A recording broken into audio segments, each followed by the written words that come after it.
loud? Are we? Let me check. Hello. Hello. Yeah, we did it. Buttons work. Hello. Hello, everybody. We are here to play a game with friends, for charity. Wow, that actually went a lot smoother than I thought it was going. Better to. friends, better D&D, Better pizza. Papa Shack. Papa Shack. Papa Shack. But hello, everyone. As always, we are from Afar podcast graced by with the presence today of a good friend of ours, LordRichter. Yay! Would you, LordRichter. Would you care to introduce yourself real quick, there, bud? Well, I'm LordRichter. I hang around with the Inspired Incompetence guys. That's where you'll find me most of the time on the Discord. I'm also on the From Afar Discord, and there's a couple others that I like to hit, like Full Round Action Gaming and Gamer Luna Mom, or Gamer Mom Luna, whatever it is. And I've just been gaming for a long time, since somewhere in the early '80s. Wow. So. I have. Yeah, I'm older than more experience than all of us, is what he's saying. Yeah. I've been beaten by more bullies for. I'm teasing. I think I wasn't even born. See, now we're the bullies. Yeah, see? That's right. I'll do my best to not bully Age of the geek, baby. Age of the geek. Hey. But yeah, so today we're gonna be playing a one shot in our fancy Quest for Atlantis world. I mean, it's not really a world. We're just playing it in regular D&D world, but this will be taking place around some familiar faces you might know. There's going to be some new faces you have not yet met. But more importantly, the thing that's happening today is we are raising money. We're playing games, but we're raising money for a great cause called Jaspers Game Day. And if you all haven't heard about Jaspers Game Day, take those headphones out of your ears. No, put them in. Andy, go for it. Right. So Jaspers Game Day is a phenomenal, absolutely wonderful charity. We actually have, I think, an ambassador in the chat, Nick at Scry Society on Twitter. He probably knows more than I do. Absolutely knows more than I do. But I just wanted to give a few little background context. So Jaspers Game Day, they're a charity that is continuing to spread suicide awareness and prevention at national gaming conventions, facilitating events for local gaming stores to raise donations for their local crisis centers, and online game streaming, such as what we're doing right now. So we're so proud and so honored to be able to partner with them on this stream specifically to raise money. They strive to reduce the stigma around talking about mental health so the world can start to treat it equally to physical health. I really love that purpose. I think it is a wonderful purpose that needs to be advocated for, and I think it needs to actually happen. So we're here doing our part to help that come to fruition. Yeah, our part of being goofy, having some fun, but such a good cause. I love that we're supporting it, and that we're able to do this. So. Nick, you can correct me if I'm wrong here, but I think one of their tags is you are not a critical failure, and that just speaks volumes to me. Anyway, thank you for showing up, everybody. We have a fun couple hours here planned. We have a mass amount of giveaways to do. We have giveaways from our friends over at Dice Envy. Sorry, Nick says that you're a bit low. A bit low. Well, yeah. In that case, let me just crank that juice. Thanks, Nick. Is that better? I can also move my microphone closer. Hello. Better. Cool. Thank you, Nick. Wonderful. So yeah, we have giveaway. We have a lot of dice to give away. Yes. From our friends over at Dice Envy. They're amazing. They make really cool dice. They make big old D20s like this, big old chunky boys. They're Infinity D4s, Christian. Oh my God, Christian. I figured out the hotkey thing. They won't. I love that D4. Yeah, they won't. Yeah, that D4 is really nice. It looks like a little pill. It ain't gonna hurt you. It won't hurt you when you step on it. And then one that I super love. Murder you, more like. One that I super love is their D6s are just like a little bit bigger. Let me see if I can find a normal D6. And like you wouldn't think that was like a huge deal, but like for some reason it's I love it. So yeah, we've got a lot of dice from Dice Envy to give away. We've got a wondrous one shot from Dungeon in a Box, which is really exciting. That's a good one too. There's some good stuff, guys. Some good stuff. In honor of Valentine's It's kind of cool that we can give away good stuff. In honor of Valentine's Day, we have a dope. Let me see if I have a picture of it. I don't know if I do. I do. We have a dope heart-shaped health tracker from our friends over at Arcane Spectacles. Oh, cute. Wonderful. So that'll be something we're giving away too. Oh, so cute. It's made out of Nice. cherries wood. You know, like cherry. We took the wood from cherry. And wood from Lord the Richter has a pool. couple giveaways too that I want to just mention. Yeah, real quick. my friends at Metallic Dice Games donated 2 sets of dice. One is just I guess a standard metal set of dice, and then second is something near and dear to my heart, which is they are the Misfit metal dice, which are also the Lord Richter power dice. Ooh. And you can check that in the description of those dice. It's there. And so says Inspired Incompetence podcast, who is also donating a set of dice. Very cool. So we have dice on dice on dice to give away, and actually just to start, but no dice bags. No dice bags. Well, yeah, we'll see. Where's our boy Dice Tea at? That's what I want to know. Let's get let's get Dice Tea in the house. Vanilla Dice. I mean, come on. I could keep going. Actually, I can't. I'm done. Those are my references. No, I loved it. Yeah. Actually, just to start Dice this Cube off, was back in the 80s where they were. Yeah, Dice Cube. Yeah. just to start this off, Lord Richard, can you roll me a D6, please? A D6, absolutely. Yeah. Let me pick up my power die here. You get the power die. My power I'm die. sorry. Let's go. 2. All right. Well, perfect. Who needs a stream deck? I have a keyboard. We're just gonna do one of the giveaways right now. Actually, we're gonna be giving away this set of dice from Dice Envy. They're green. They're beautiful. Ooh. They're lovely. You got the Infinity die, the big D6, and the big old chonky boy D20 in there. And these are called the Ecto Cooler dice. So, if y'all could do me a favor, and in chat in just a second once I get it set up here, if you could put in the command. Oops, messed that up. Hold on. Stay tuned for more of me frantically typing things into my chatbot. Yeah, if you could type in !Ecto, ECTO. We'll hold this open for a few minutes or a few seconds, a few moments, and then we'll have a chance to get these fancy dice. Got a couple of folks here. So yeah, anyway, we're gonna have some fun today. Gamer Mom Luna did offer up her ability to knit a dice bag for a giveaway, so we've already got another giveaway for today. So she said give one away and have the winner contact her. So can we add that to the docket? Absolutely. Let's make that let's make that a milestone. Thank you. Yeah. All right. Let's say what do you think, Gamer Mom Luna? You want to do $50 or $100? I'll leave that one up to you. We'll make that a milestone. Once we hit that milestone, we can do the hand knitted. $100, she said. $100. All right, $100. If we make it to $100, we will give away, or Gamer Mom Luna will give away a hand knitted dice bag, and we will do that once we get there. So, all right, let's call this one. I'm gonna close it. Y'all ready? Y'all ready for this? Close. Banana. And pick the winner. Search Monkey. Search Monkey. Is the winner. Congratulations. Search Monkey. Really Search no further. Search no further. You found your dice. Yeah, so that's. I'm gonna put these over on this. Nope, I'm gonna leave them over here. I have so much stuff going on right now. Yeah. But anyway, are you all ready to as we say it from afar, to start the veils of reality, and jump into this story? Absolutely. I'm so excited. All right. Always. Well, in that case, if you all would close your eyes with me. Close your eyes. We're now transporting into the world of fantasy, the world of Dungeons and Dragons. Oh my goodness, thank you for the donation.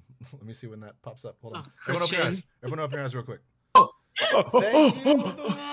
I just had a strange dream. Thank you for the follow, not the donation. I preemptively open my eyes, and all I see is Christian's face. big old dumb head. Okay, so everybody, reclose your eyes. Reclose your eyes. Okay. All right. Here we go. And here we go.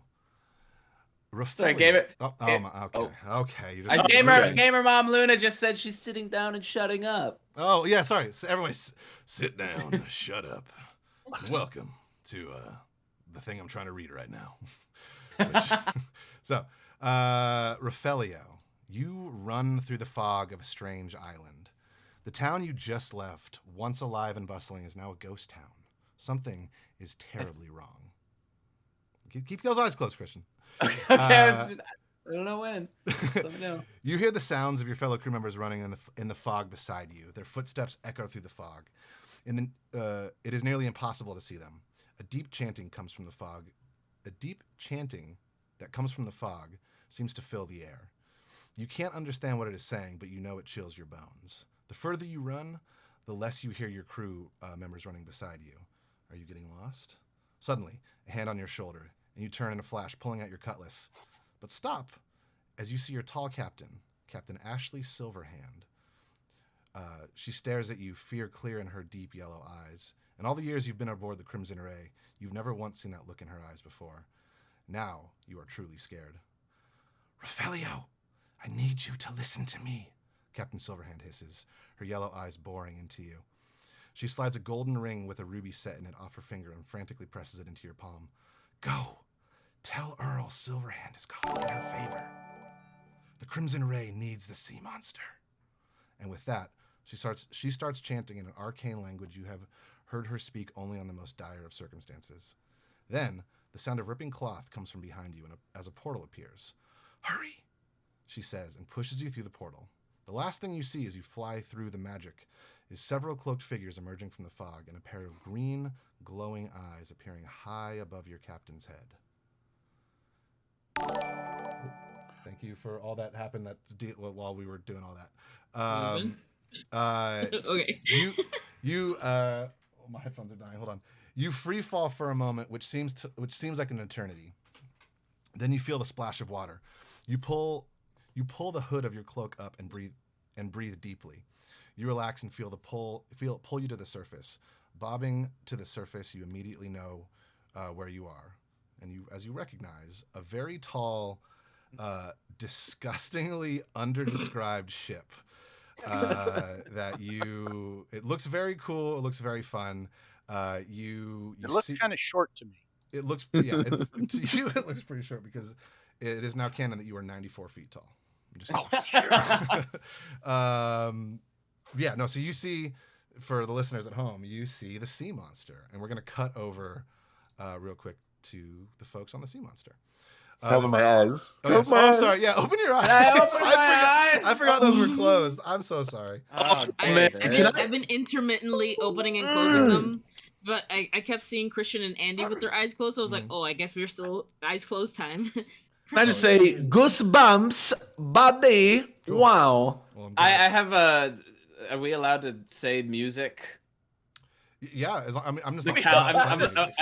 I have the Kaladin thing playing. It was choice. Actually, let me push us over here because I realize we're on the wrong map. That was a phenomenal intro. I'm in there. Also, have like swimwear. This Ashley Silverhand figure. Interesting. Yeah.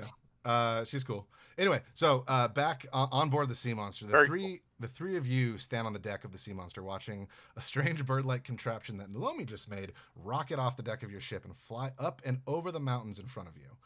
As soon as the contraption is gone, Naomi says, well, shit.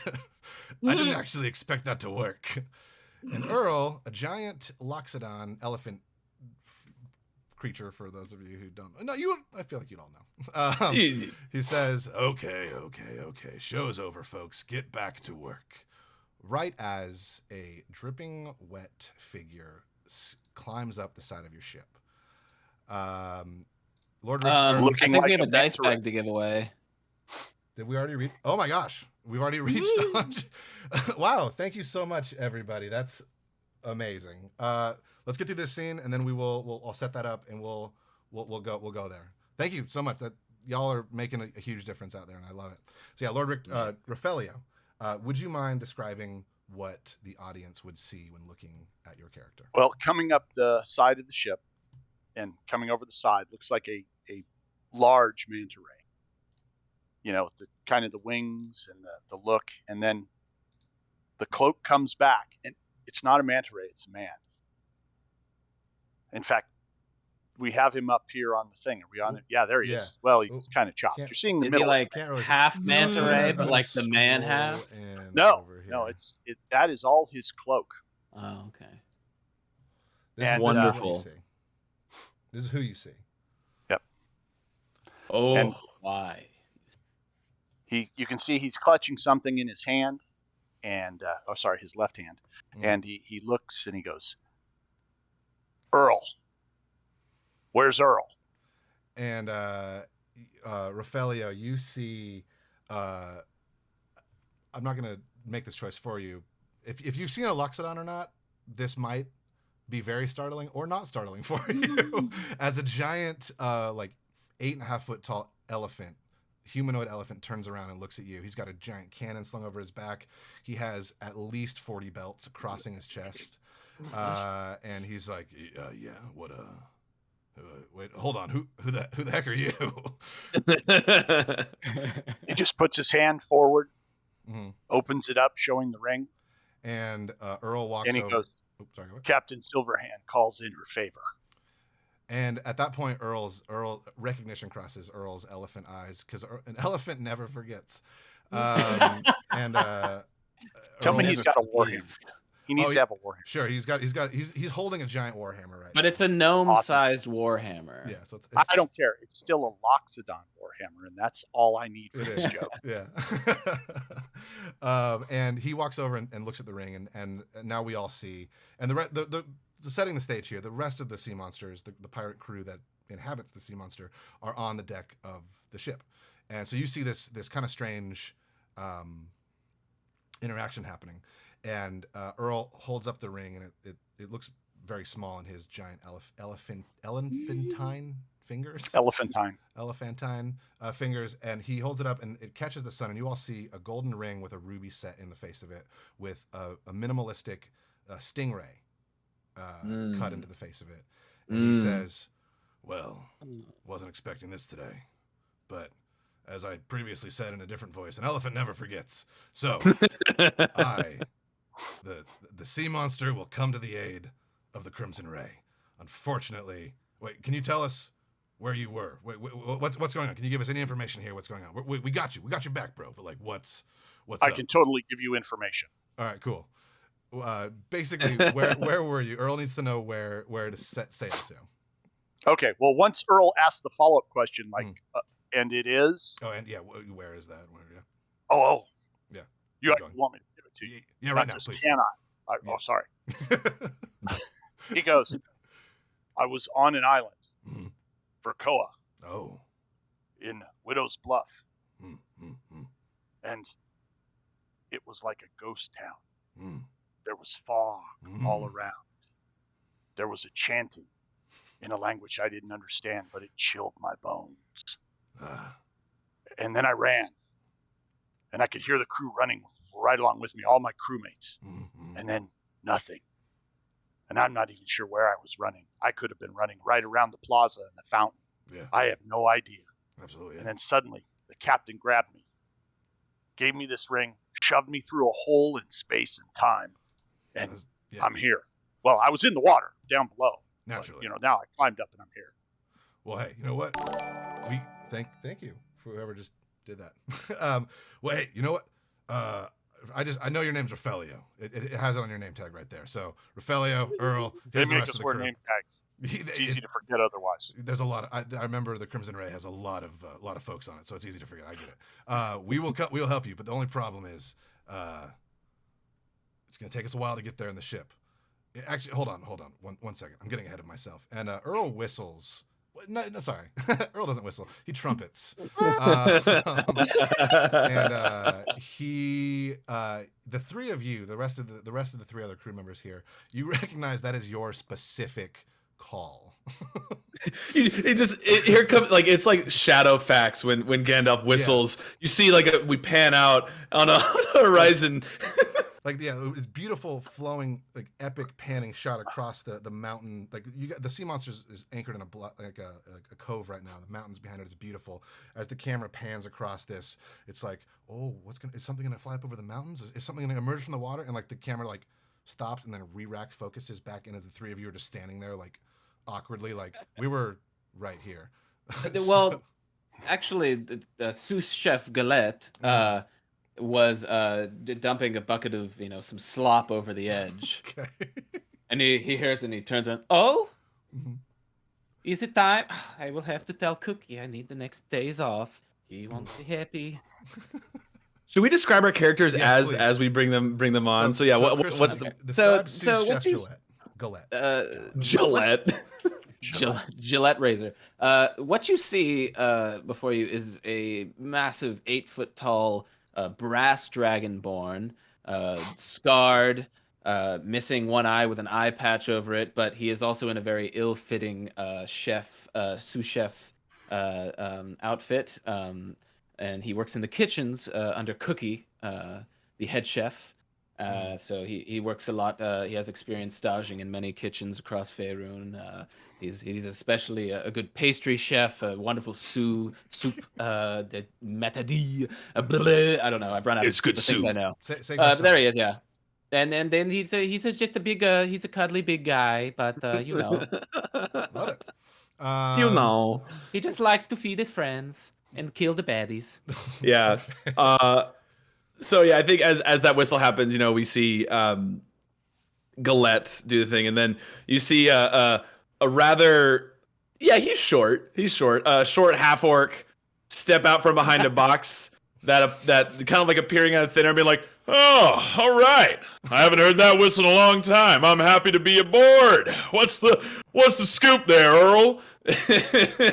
And you see a rakish looking rogue, swashbuckler, half orc, kind of like if Zorro met Kronk, right in the middle there, and he is all panache, no smash.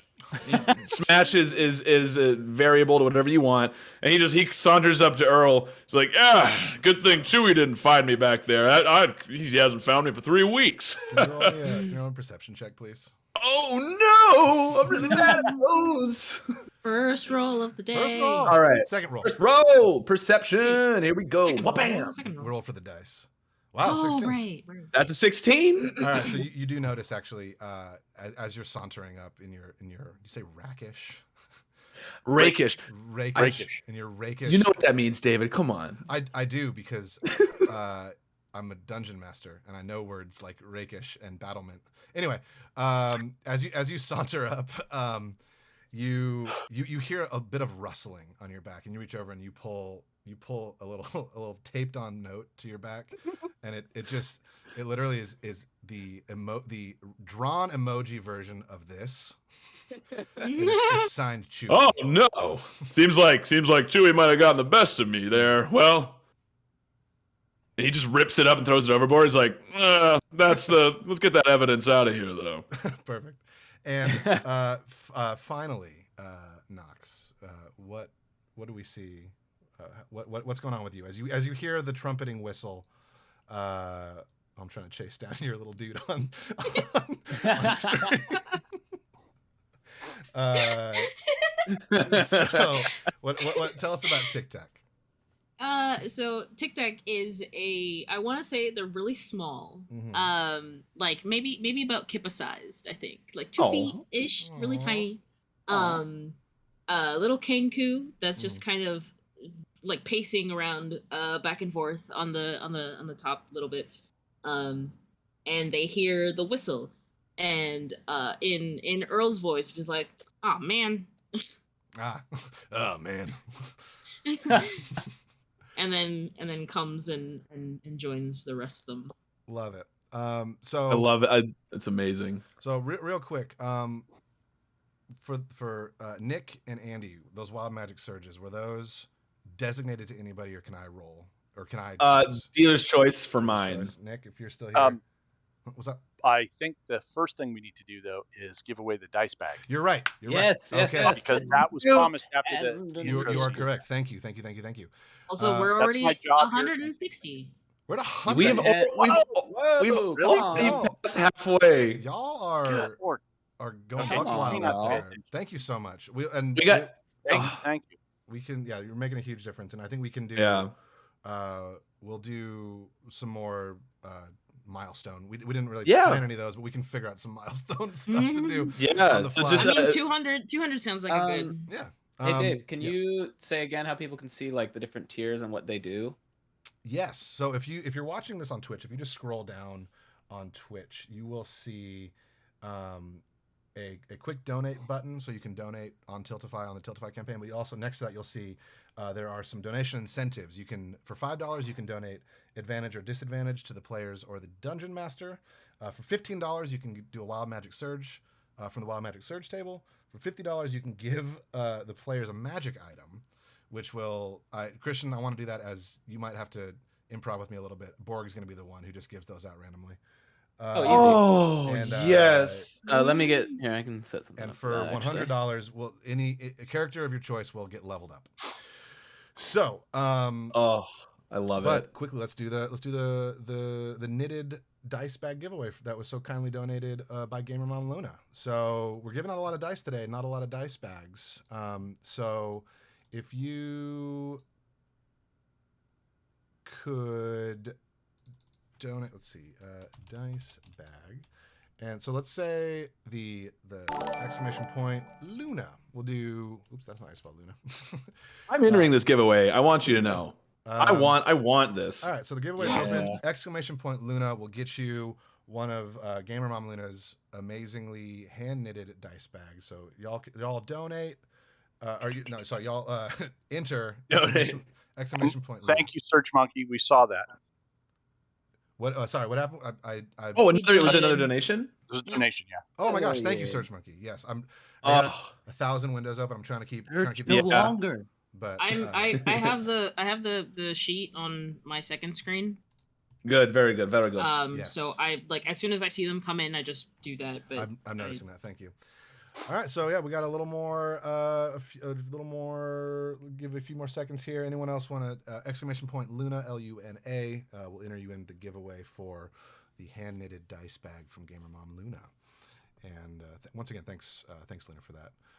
Well, incredible. Also, just real quick plug: if y'all haven't watched Tales from the Tavern or anything that Gamer Mom Luna does, please go do that. Gamer Mom Luna is a pillar in this community and a titan, a titan of a pillar titan, a tiller, a Titan. a python. Oh, maybe that's what it comes from. All right, let's end this one and get back to the story. So I'm going to count to 10 here. Anyone who wants to get in there? in French. You're gonna count to 10 in French. 1, 2, 3, 4, 5, 6, 7, 8, 9, 10. And we've closed. And drum roll, please. We're picking a winner right now. It's Search Monkey again. Oh wow. Search. Cleaning up. Search. I will allow. It's up to you. Do you want me to re-roll that, or do you want to? I mean, I would want that as well. Man. Now I'm beginning to feel bad. I mean, we have like 10 giveaways to do. We got a it's lot more fine. to do. All right. We have quite a few to do. Let the man eat. Search. Congratulations. Now you have the dice and the dice bag. I mean, so yeah, perfect. that's true. That's true. He got the set. He got the set. you got the So whole set. That's a good. Okay. All right. Did you Thanks for the that? follow.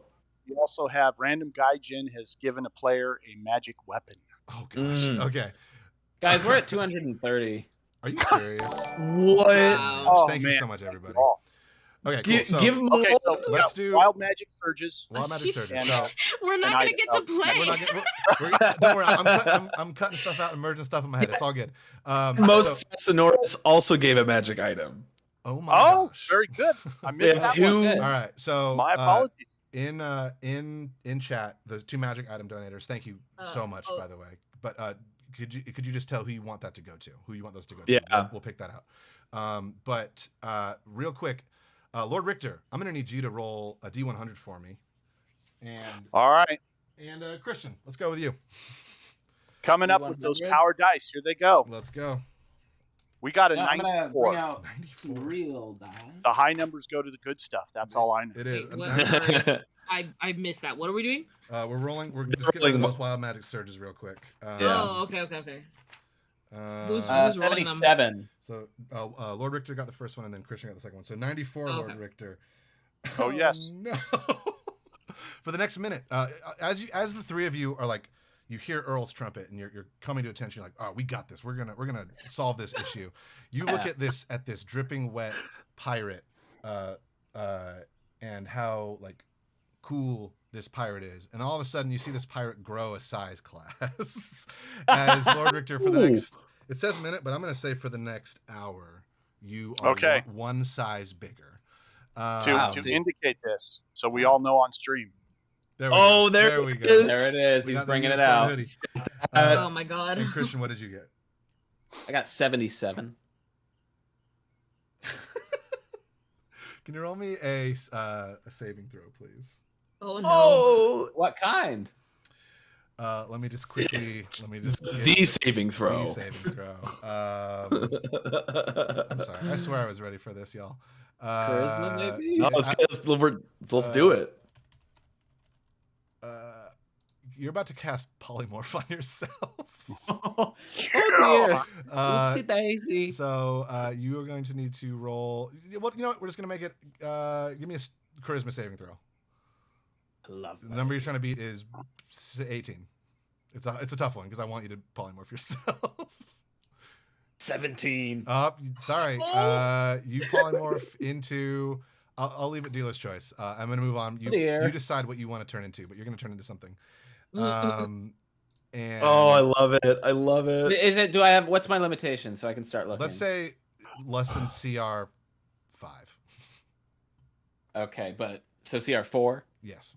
Okay. So as you guys are walking up, you're seeing Rafaelio standing on the deck. You all of a sudden he grows huge in size, and your friend sous chef Gillette. I know I'm saying that wrong, but sous chef Gillette turns into something that we'll discover in just a second. But Earl's like, okay, so here's the thing. You three, you're my most trusted bee crew. I love you all dearly. I would. As one grows in size and one turns into like buffering screen as they're trying to figure out what they're polymorphing into. You said it here. Please wait. Polymorph is loading. Yeah, polymorph is loading. What's going to happen is Earl's like, okay, so here's the thing. The Sea Monster, we've had some dealings with the Crimson Ray in the past. They're good folk. They helped us out of a bind, and we said we would help them out of a bind. And it sounds like that bind is getting called in.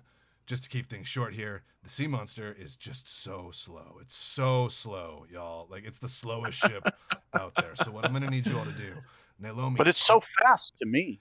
It depends on what angle you're looking at it from.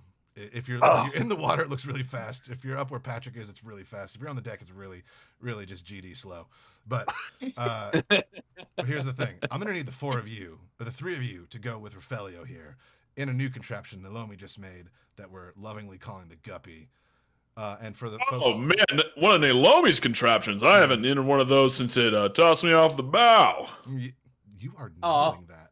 Thank you, Monkey. I appreciate the comment on the accent. As Naomi's like, all right, yes. So, if you look over here and you see he has like, in the way like lifeboats are like held in the side of ships, like you see a fairly decent sized lifeboat. It can hold about 6 people for a while, but there's 2 ginormous crystals on the back of it. And for the folks who live with us in the real world, this is basically like a speedboat powered by crystals, and it's very fast and very fun. It'll get you back to Verkoa, the island where you said you came from, very quickly. Love it. Verkoa. Okay, City of Widow's Bluff. Yeah. We'll get you there really, really quickly. So, if the 3 of you want to hop in that boat, the Sea Monster will be very close behind you, because, like I said, we're just so. What did you said it was slow? How could you be close behind us? We'll start out close behind you. We'll start out close behind you, but as you guys go faster, we'll get farther and farther behind you. Yeah, it's gonna be. Yeah, it's just simple physics. And then all of a sudden, you hear the thunderous crash of a massive creature and the trumpeting of a horn as sous chef Galette, mid-stride down the steps, going back to the main deck, polymorphs himself into an elephant. Love it. Yeah, you hear, oh dear, oh my goodness. And then, coming out of your little mouth right there. Yeah, out of the truck. And then Oh no, not again. I forgot to take my medication. Sorry, Earl. This time I swear it's not about you. I didn't do it. It's not a joke. Hey, you know what? It's fine. In fact, I'm just looking at my sundial watch here, and it's time's getting away from us here, folks. So I'm gonna say that doesn't offend me. I understand there's some wild magic surges going on right now. It's just silly. Borg's working on some stuff. Patrick's doing some wild stuff. It doesn't matter. Anyway, The surges are wild. they are Tic- wild. Tic-tac just Think about trumpets. that. And you see like a nope, That that's was a dumb weird. joke. We're gonna keep going. So, Knox, were you saying something? Did I cut you off? I I'm was sorry. just saying tic-tac just trumpets, like making fun of him. Oh, perfect. I love that. So, how about, like I said, is that cool? Like, you three, we need to. They're calling you Yeah. this favor. Is that okay? If I'm going anywhere with my trusted companions of Tic Tac and Gillette, I think I can do anything. Technically, it's pronounced galette, but it's. Right. Whatever you say. Did you just fall off the boat? Ah! Naomi was lowering the boat down, and I'm gonna load up. The elephant is sitting like one leg crossed over the other, both the like things on it as they're just kind of all discussing there. Mm. So what kind of things should we be? Sorry, what your name was? Raphael. Rafolio. Rafolio. Right. Okay. So what type of things should we be worried about? What were you? What we're on the killed your water. crew? We should be worried about, sharks Mhm. and starvation, Yeah, sun, yeah, lack of fresh water, yeah. All this stuff. that kind of Yeah. stuff. Yeah. You know, the classic ocean stuff. As Exactly. The ocean. The ocean for the ocean. Our ocean. Oh my gosh! Thank you so much. Emotion in the ocean. Yeah. Emotion. That can get you too. Wave Jim, can capsize. thank you so much. Dave. I don't know if you want to do it real quick, but Search Monkey said to redraw the knitted bag. Oh, let's go a little bit farther here. Yeah. But let's. I do want to do that. But thank you for the donations, everyone. We are at two. I can't read that on my small screen. Is that 270? 250. 250. 250. Lord. Come on. Thank you so much, everybody. I'm excited to get some magic items. Yeah, I was gonna say, Yep, two magic items. as y'all are being lowered down, Naomi's like, here's the long and short of it. This thing will get you there in about a day or 2 days. It'll get you there in 2 days, but it's gonna have to recharge for a little bit in the middle of that. But it'll get you there real quick. The rest of us will follow you as soon as we can. There's rations, there's stuff. You'll survive. You'll be fine on this little ship right here. But it does have to recharge. Be careful. Don't lose my ship. I love this ship. It is. I've named it literally my son. So if you wait, what? So if Is that what guppy means in your language? It does. Guppy means my Guppy son. means my son. Got it. You're What a smart, language is it? You're a that smart whip speaking? over here. Oh, What language is that? I'm trying to grow. It's a secret dialect of undersea dwarves called Oh wow. French. And Galette is like Got leaning it. over the railing, and it's like kind of creaking, and he looks nervously back at sorry, Knox. What's your character's name? TikTok. Tic-tac. Tic-tac. And he says, team leader, do you think that boat will be able to fit me? And they just.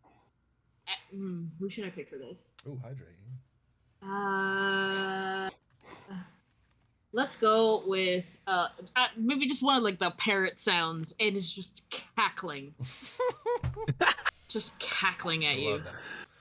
Love that. So yeah, Love that. as you guys are being lowered down, Borg, who for those of you who don't know is the magical salesman on our ship, he runs up, and he. How's it going? Good to see you guys. That's what he says. And Borg. I love Borg. He's got such great deals. He has 2 wrapped packages. One of them is a magical whip that I'm going to say. And Borg Goes whip it. Yeah. Whip it good every Hits it. time you Good. crack it. He hits it real so we'll hard. say for this one, just to move things along here, the whip it is a +1, obviously. But what you can do with it is you can maneuver somebody 10 feet with it as you whip them around, and you can kind of move them around. And he hands that to one of you. David, I have can I submit an idea for the next item? Absolutely. Yeah, Oh, okay. maybe I just flip a coin. Flip a coin. Yeah. Okay, which of you We'll wants do a it? roll off. Hurry up. We'll do a roll off. All four of you roll. All right, your each of you coins. punch each other. Who does it the hardest, and then Borg will decide. Well, I'm getting. So most Fascinoris said I'll get one of the magic items, so I can. Okay, and Andy, I think. Oh, was this? Yeah, and then the other one was I think was for LordRichter. So. I think it's Lord Richter too. Oh, yeah, I'm sorry. give one to me, Lord. It said. Okay, Lord Richter, you get that magic whip. I hope you're cool with that. Oh, perfect. This next one is really I promise to exciting. whip things, to whip them good. Please whip them good. This one, my cousin turned me on to it. It was from a guy out of Kalashan down south. It's pretty crazy technology, new magic stuff. Anyways, basically what it does, you press, you take this. He hands it to you, and- Huvo. And what does it look like, David? I don't know what you're giving me. I know. What does it look like? Improv, baby. I'm gonna say it's a very long, very thin package. Almost like imagine if like two tubes of like wrapping paper were like stacked on top of each other. Oh, these three tubes of wrapping paper were stacked on top of each other. Whoa, there's a lot of tubes here. Thank you, Borg. Okay, so- He rips, and he holds up A very, very long staff. Oh. Like comically large staff. There's no reason for it being that large. It's still just a normal staff, like walking staff. But there's a button about eye level, and essentially he says, Okay, so the way that this thing works is you press that button, and whoever you touch with the tip next, you essentially will switch bottom half of your body. So you will control their torso with your feet. They will control your torso with their feet. Does that make sense? It's kind of like law of equivalent exchange. I can't just control. You have to kind of swap, okay? Huvo is like looking at the staff. He's like, yeah, I totally get it. And he like puts it in his pocket, which is a pocket of holding, and it slides all the way in. And he just is like, I'll pull that out at a later time if I need it. TikTok is just howling at this point. It's just like a cacophony of like different sea monsters' voices, just like laughing all around. This has been absolutely buck wild so far, everybody. Thank you for bearing with this, and thank you for all of this, everyone. This has been great. So just to speed things along here, get us in there. The four of you say your final goodbyes. You make plans to go to the island of Verkoa because that's where Rafelio, Lord Richter's character, said he came from, and he said there was some wild stuff going on. The four of you are lowered down in that boat, and you start you zip off, and you start heading in the direction. You all know where Verkoa is. So just a little bit of history here. You all know this island, this chain of islands. I think there's a word for that, but this chain of islands, archipelago. An archipelago. This archipelago. You know that the biggest island in this archipelago is Verkoa, and the biggest city on that island is a city called Widow's Bluff. You know it is a merchant city. It's a couple days out west off of the Sword Coast. You know that it used to sort of be plagued by some unknown terror, only referred to in legends as the unseen. You don't really know what it is. You just know that for a very, very long time in history, even so far back in history that it might even be just legend, people just wouldn't sail around this area because something would just sort of ruin them. In more recent years, something came along that changed that. There's a giant sea dragon named Ran that somehow Ran was able to make this area safe. You're not entirely sure how they did it, but ever since Ran showed up, the archipelago and the island of Verkoa became safe, and because it was safe, it became like a pretty huge shipping island. So you all have heard of it. You all know of it. You know that that it's relatively safe, or has been relatively safe until Rafelio showed up. And yeah, that's where you're all heading. The implication that Very I nice. did something to make this unsafe. Right. I am large and hurt. I understand how that sounded. Well, Lord Richter, or Rafelio is Well, is in a- our is 2-day a good journey, boy, a good he's boy. probably back to normal size. Yeah. Did I say an hour? I think I meant 3 days on that No, one. no, I've got it right here. 46 minutes left on stream. Oh, hell yeah. Okay. Love that. I like it. That's smart. So yeah, Lord Richter That's is still amazing. big. Galette is It's still genetic. Don't be embarrassed. Galette is still an elephant, and you guys are sailing. You leave the sea monster in your wake, and you're sailing. And Well, we're jetting. You're jetting. I'm sorry, yeah. Jetting, You are right. jetting, and An elephant, a kenku, a half orc like Zorro character, and then a large man. and can we get a Oh, Nox, you are muted. Yeah. Oh, whoops, my bad. Because I muted myself because there's construction on the side. Oh, no worries. No, I was just imagining it's like these ginormous creatures in this boat. And a little tiny bird. If you take a look at the boat with those ginormous creatures, we actually probably have to sit in specific places to make it work. Mhm. Probably, yeah. There's not that much room. Yeah, let me add you guys. Otherwise, it'd be like. Oh, sorry. I guess I don't know if I scaled this correctly, but y'all. This is That's a big ass, that's a little big speeder. schooner. Oh, that's a lot bigger than I thought. Let me just get you guys in here. It's not quite this big. I made all these maps on Incarnate, and I don't know if I got the scaling right. But anyway, so Nick's just judging you from the chat. Nick should be judging me from the chat because Nick is a beast at making these maps. Tic Tac is absolutely at the front. Cool. So You got to scale up the tokens for the big guys. Nick, if you're in chat, can you tell me how to scale up things in Shard? I don't know how to do that. By the way, we're using Shard Tabletop for our battle maps here, everybody. And Shard Tabletop is delightful. It's amazing. I'm still just trying to learn the ins and outs of it. But okay, so what I'm gonna need from you guys is as you're sailing on this, or as you're jetting on this first day, for those, unless you're doing something specific, I'm gonna make you roll like dexterity or sleight of hand checks to see how well we can steer this boat. But since Tic Tac said you're like on the front, can you roll me a perception check, please, Tic Tac? I don't steer, I navigate. All right, so then It says so on my character sheet. Oh, you're right. I do remember that. Christian, that is a twerking. I got elephant you 8. got there. That is a serious pachyderm tail working it right there. Thank you for noticing.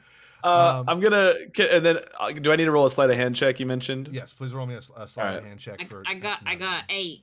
Let's say it's just moving and speeding. And I can't see it. You're trying to keep your little bird eyes open, and it's not. The spray Oh coming off. no, Christian. Yeah, this is. Gotta censor it a little bit for the audience. Dare I say? It's inappropriate. Oh man.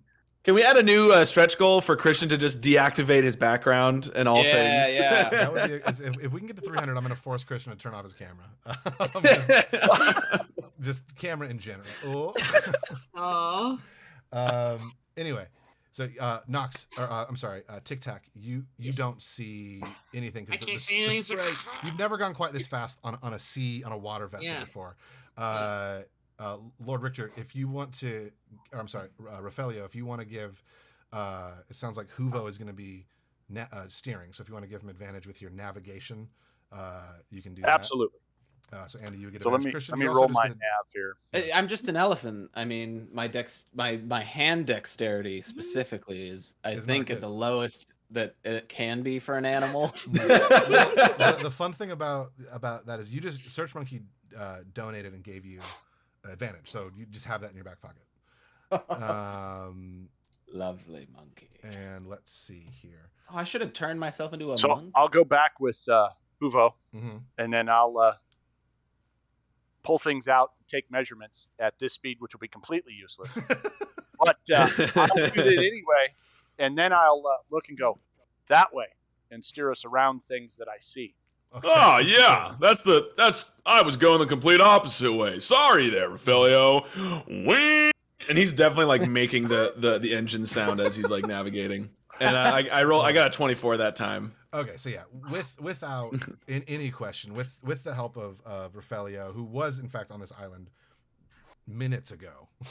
Well, actually about where is it here? 3 days? About an hour and 29 seconds Oh. ago.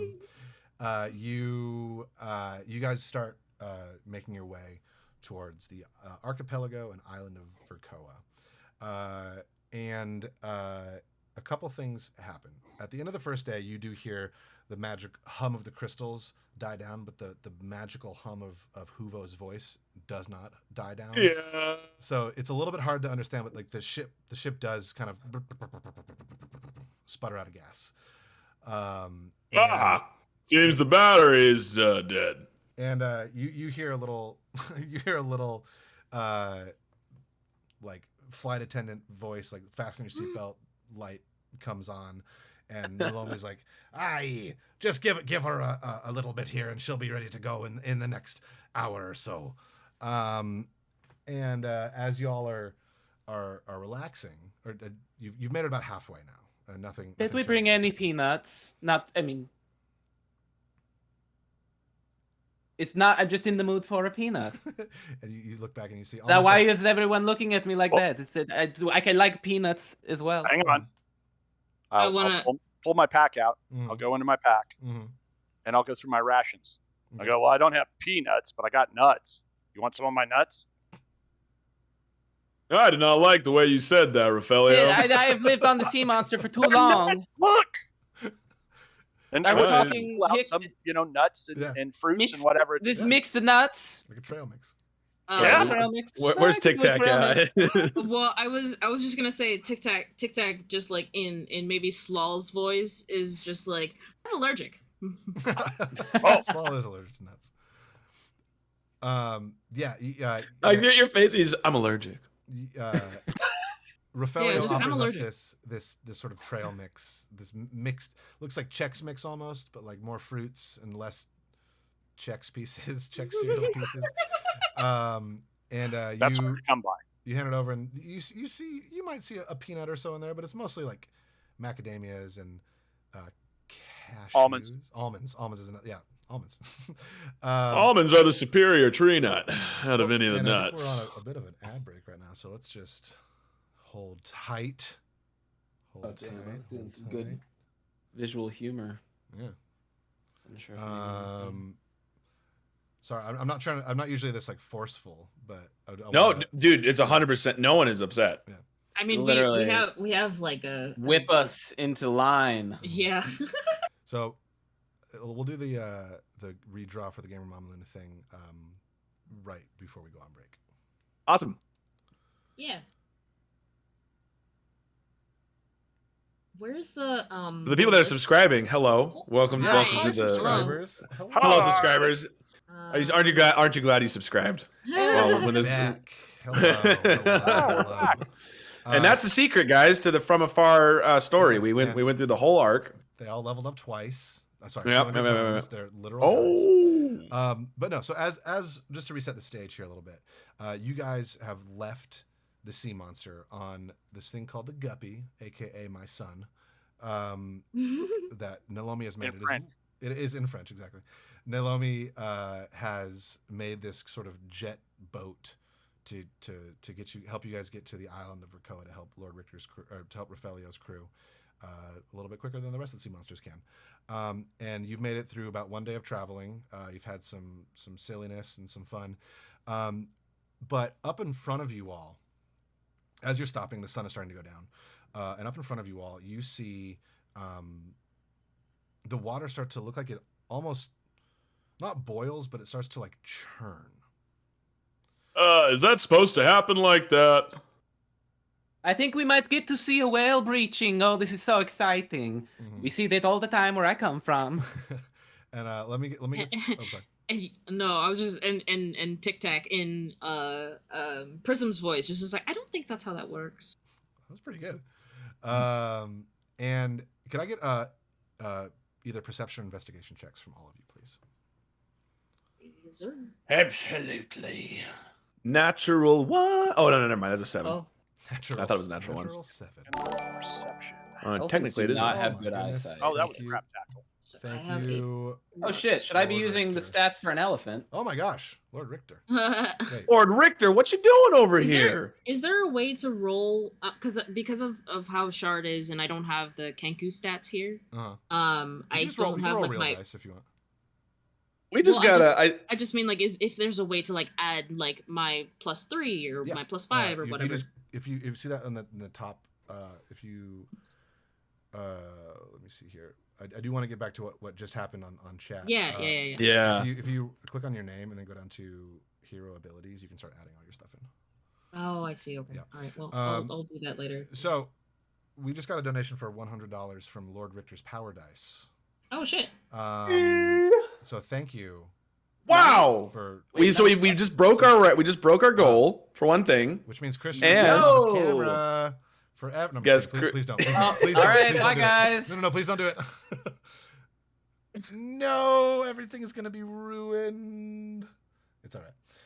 Oh my goodness! Please. Anyway, thank you so much. That is incredibly kind and incredibly generous. We've just broken our goal. Thank you so much, everyone.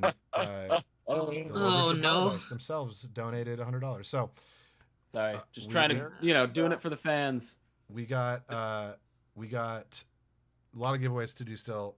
We're gonna. Sorry, I'm just trying to keep this all in. We're gonna keep Right. You're doing great. Phenomenal. Right? We're having so many amazing donations that it's I hard for us got- to keep the story going, which is a good problem to have. Yeah. I got 20 for my perception this time. Okay. So I this got is- 6. all right. yeah. Lord Rafael, did you roll a perception check? I did roll right in Shard. Oh, let me. I let me assume take a look. everyone can see that. Yes.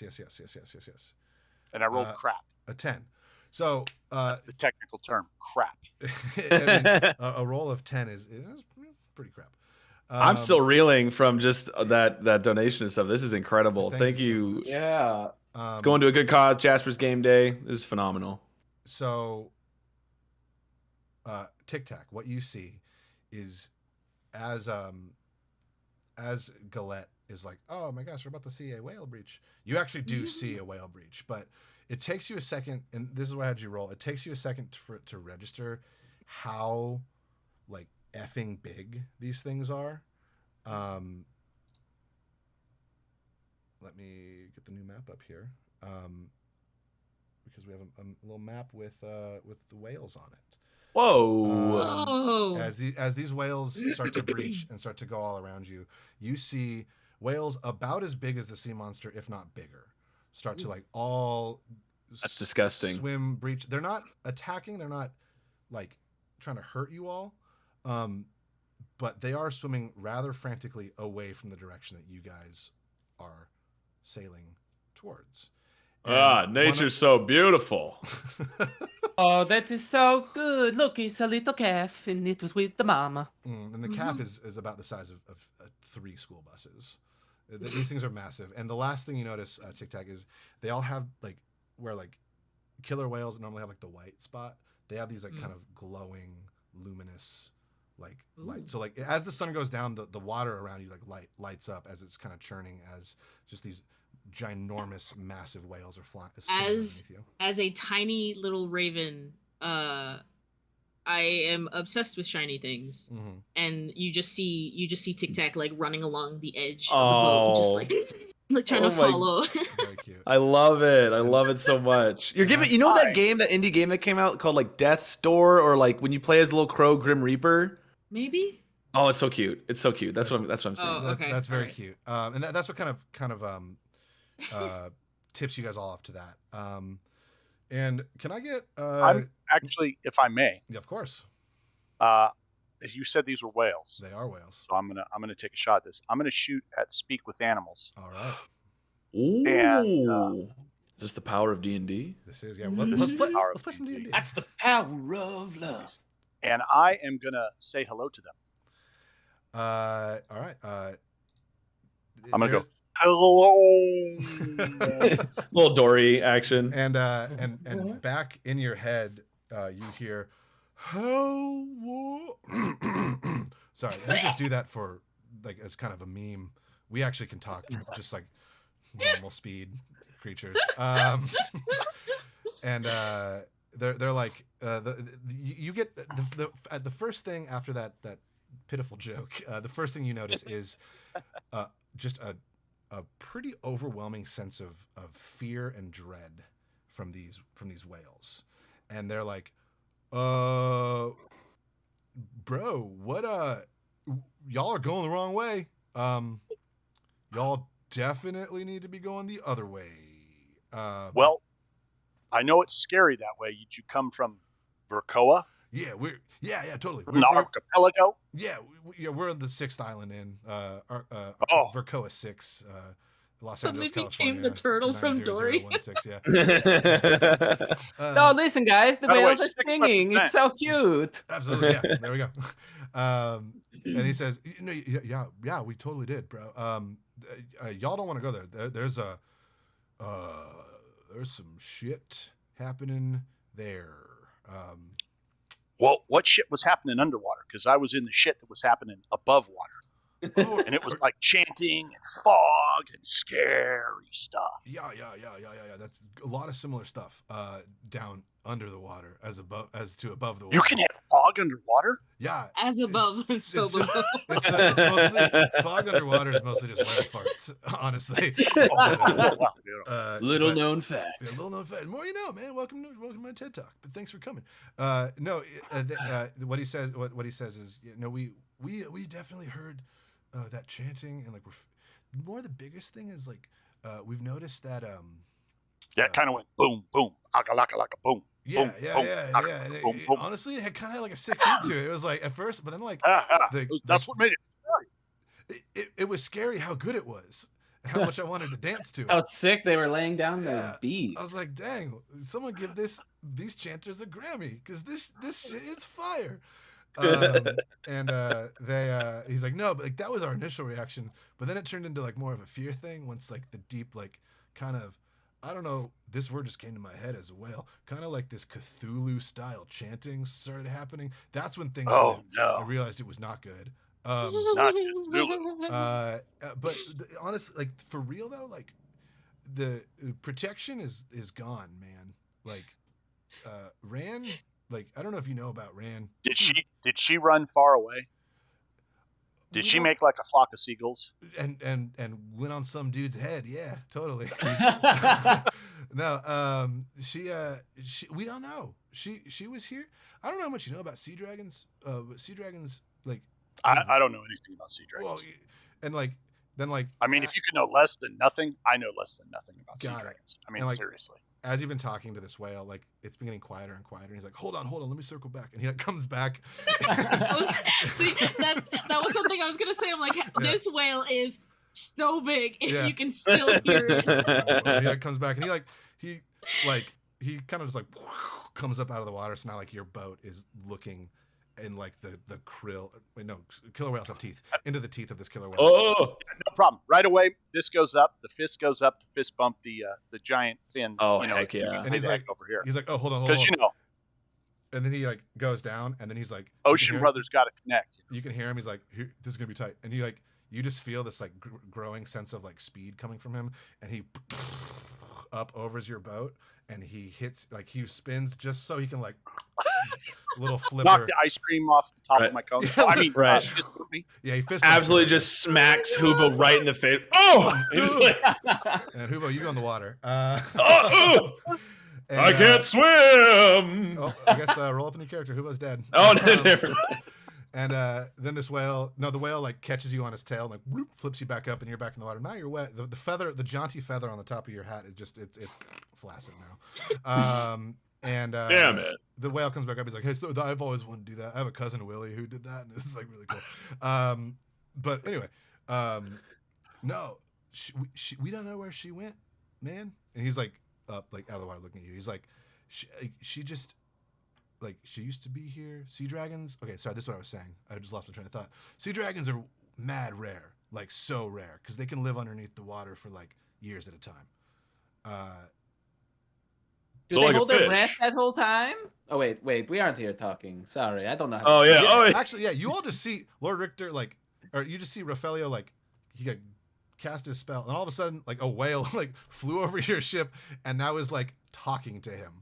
and like you see you see that happening, and this whale whose name is now Apricots, is like William? yo, yeah, Bitter and prunes. you see dragons are normally like really good, and like Rand saved this like part of the world from like all we really know is it was just called Deep Manethos, the Unseen.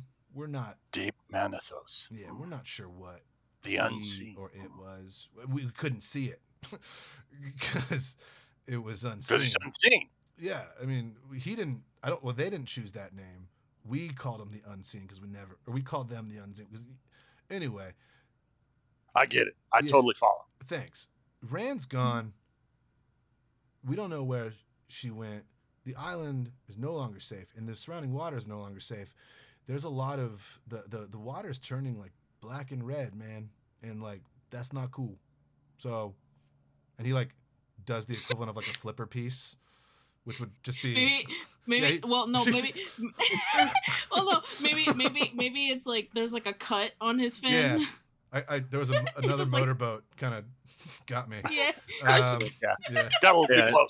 Yeah, and Naomi's last prototype had a few sharper edges. Yeah, actually, yeah, it was the first son.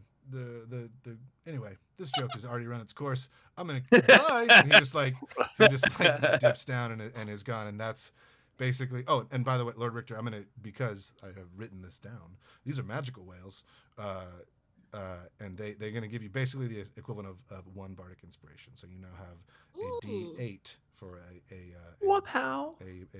Nice future roll. Nice. Good chow. Yeah. Ka-chow, baby. Wow. So I'm gonna look at everybody on the boat and go, "That was an interesting conversation." Yeah. Oh, sorry, I'm not here anymore. What you were talking to those whales? Well, that one whale, yeah. Did they say anything nice about me, or? And I'm gonna say at that exact moment, you turn away from. You turn back into a dragonborn. It's like. Oh. Yeah. I'm sorry. Well, okay. I'll have to say goodbye to the things I was dreaming of doing. I mean, if you want to stay an elephant, you can. Oh, I didn't have it. Where'd it go? There it is. Oh my That's god. a rough one. That's a rough one. I don't like that one. Moving forward, Lord Richter, Rafaelio, do you explain to the rest of the crew what you heard, or are you going to keep that a secret to yourself? Well, if they ask me, I'll tell them. Fair enough. But fair nobody's enough. What the whales say, Rafaelio? Oh, well, he said he's from the 6th island, which is Burkoa. Mhm. And, we had to have a moment because we're both from the 6th island. We are. Right. And then he was saying that the sea dragon ran. She's gone. She ran so far away or something. And then they said that this thing, this ancient evil that ran off, there's a lot of running so far away going on here. It's a lot of it. And anyway, ran it off. And it's called Menthos, the Deep One. And apparently also known as the Unseen. I have no idea why. Oh. This He was trying to explain that, and I could not follow. That's really wild. all this from a whale. Yeah.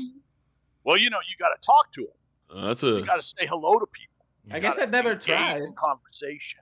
Oh yeah, it makes sense. Yeah. Moving into Jeff Goldblum. That's totally fine. Bless us. So yeah, and as you guys are having the rest of this conversation, you all, just to speed things along here a little bit, Rafaelio explains all that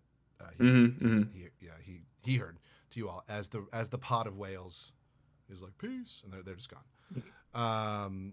And we can see the lights twinkling in the distance. The sea looks so foggy. Yeah. Oh, sorry. No, we had underwater Del Taco earlier today. Not a good.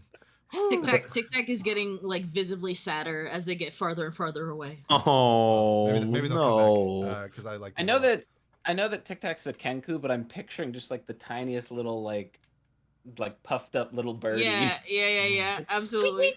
And I'm gonna say you all unless does anyone have anything specifically they want to do while the engines are recharging up? We're like in the water, just It's just sort of now that- dead in the We're water. just waiting. Yeah. Now that I have Oh. my hands back, does anybody want to have maybe some lunch? Oh, yeah, I love your lunch. Okay, maybe let me see what I You can make whip the best up. peanut butter and jelly Do you need my- sandwiches. Do you need my nuts and fruits again? Please, I hate yes. it when you say that. Your nuts would pair really good with There's these Nuts and cheese. fruits. That's what, and they're in my backpack. What? How else am I supposed to say that?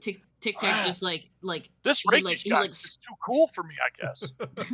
they like scoot up to like land, like to sit on your head. Oh, Galette. Oh, very nice. Oh, hey, how's it going, Tic Tac? Do you want the Christian- nuts? Or Christian, roll I me have a some perf- worms I brought. Roll Sorry, me a yeah. performance check. Ba-doop-a-dop-doop-a-dop. Skibidi-bop, beep, bop, boop. 18, baby. All right, it's not your best work, the food that you make, but it's I didn't but bring it's all of good. my herbs and It's good. spices. It's surprising how good it is for given the fruit and nuts and the whatever other oceanic hardtack is on The plating is just art. It's beautiful. It's beautiful. I cannot let that for even a second. If Cookie knew that I had skimped on the lunch for you guys, he would have my head. And as this delightful meal comes to an end, the ship's engines kick back on, and you all you start sailing. And this is what happens. The world is flat, and you guys miscalculated where you were, and you sail right off the edge of it, and you die. well, that's unfortunate. Can it at least be like concave, so it's like a ramp, maybe? No. As you guys are Like sailing, half- You'd think this would be a little different, huh? Yeah. It You- Oh, becomes you- a half you- bite. this is great. Do some sick tricks on the world. you continue. There's a hawk named Tony. Yeah, it's one of Tic Tac's He's an friends. Aarakocra. Yeah. You all continue, and you eventually make your way Anthony. to a place that looks like this. Oh, hell yeah. Let me zoom out here a little bit. And Oh, Rafaelio, you recognize this as Verkoa, and you all see, like, you've been seeing this island approach for a while. There's no fog around it. You don't see Where'd any. the fog go? What the fog? Yeah, it's supposed to be fog. Yeah, the fog is gone, and you all, like, from this vantage point, it'd be hard to see anyway, but you don't see any other signs of life. Let me move my cursor so it's not the giant red spot right in the middle. Hey, David? Yes. Oh, gosh. It might be time for a giveaway. Soon. It will be. So let's just get to this next little bit here. And then I think it's actually getting close to do a little break time, and I was gonna do the Yeah. break. Do some Ooh, giveaways at the break. lovely. So, And then we level up. That's right. oh yeah, That's it. I forgot that was what the $100 donation was. I was like, you don't level up. You don't tell me when you level up. But in Yeah. this case, you actually How did. dare tell the dungeon master when you level up? Uh, God. How dare you? So as you guys, let's just move it right along here. You guys sail in, and it is eerily quiet. You don't you get to like the main dock of Verkoa, of Widow's Bluff, which actually it doesn't really do a great job of. There's a beach. There's a beach, but like it is right up. It is a bluff. It's right up on these cliffs, and it kind of comes up onto this ramp, and there's cliffs right down to the ocean, and there's like this little beach where there's this fairly sizable dock for that y'all haven't seen in a while. Probably equivalent to the size of something in like Baldur's Gate or Waterdeep, like pretty big. They got a and- big dock here. They got a real big dock made out of just the hardest wood. What's strange about it, again, as you sail the guppy, or as you jet the guppy up into the dock, there is no sign of any other ship. Like even Okay, the the Crimson creepy Ray is ghost gone. town feel is still here, but the It's- fog's gone. The fog is gone, but Oh. the I don't know feel- what's up with the fog being gone, but that feels. Are you sure that dirty they didn't yuck. maybe leave? That's not a bad idea. You mean like the fog rolled in and took them all? No, I meant like And your then the ship isn't fog here. rolled Maybe they out. all got out and then left, and they were like, "Oh, where did he go?" They're all looking for me? Dude, I'm only the second navigator, man. I don't That's even pretty have high on rudder. the. Don't sell yourself short.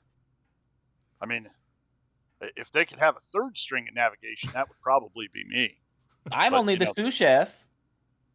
Yeah, but you make warm, wet, yummy, right? What? Don't you make warm, wet, yummy? And then I mean- in Cookie's voice, Tic Tac says, "The gray stuff." The gray stuff. Yes, the gray stuff. Yes, yes. It is the warm, wet, yummy. I really don't like the way you describe food I there, have Ophelia. It never really makes. been- What? It's warm, it's wet, it's yummy. That's soup, right? Wow. A What the heck?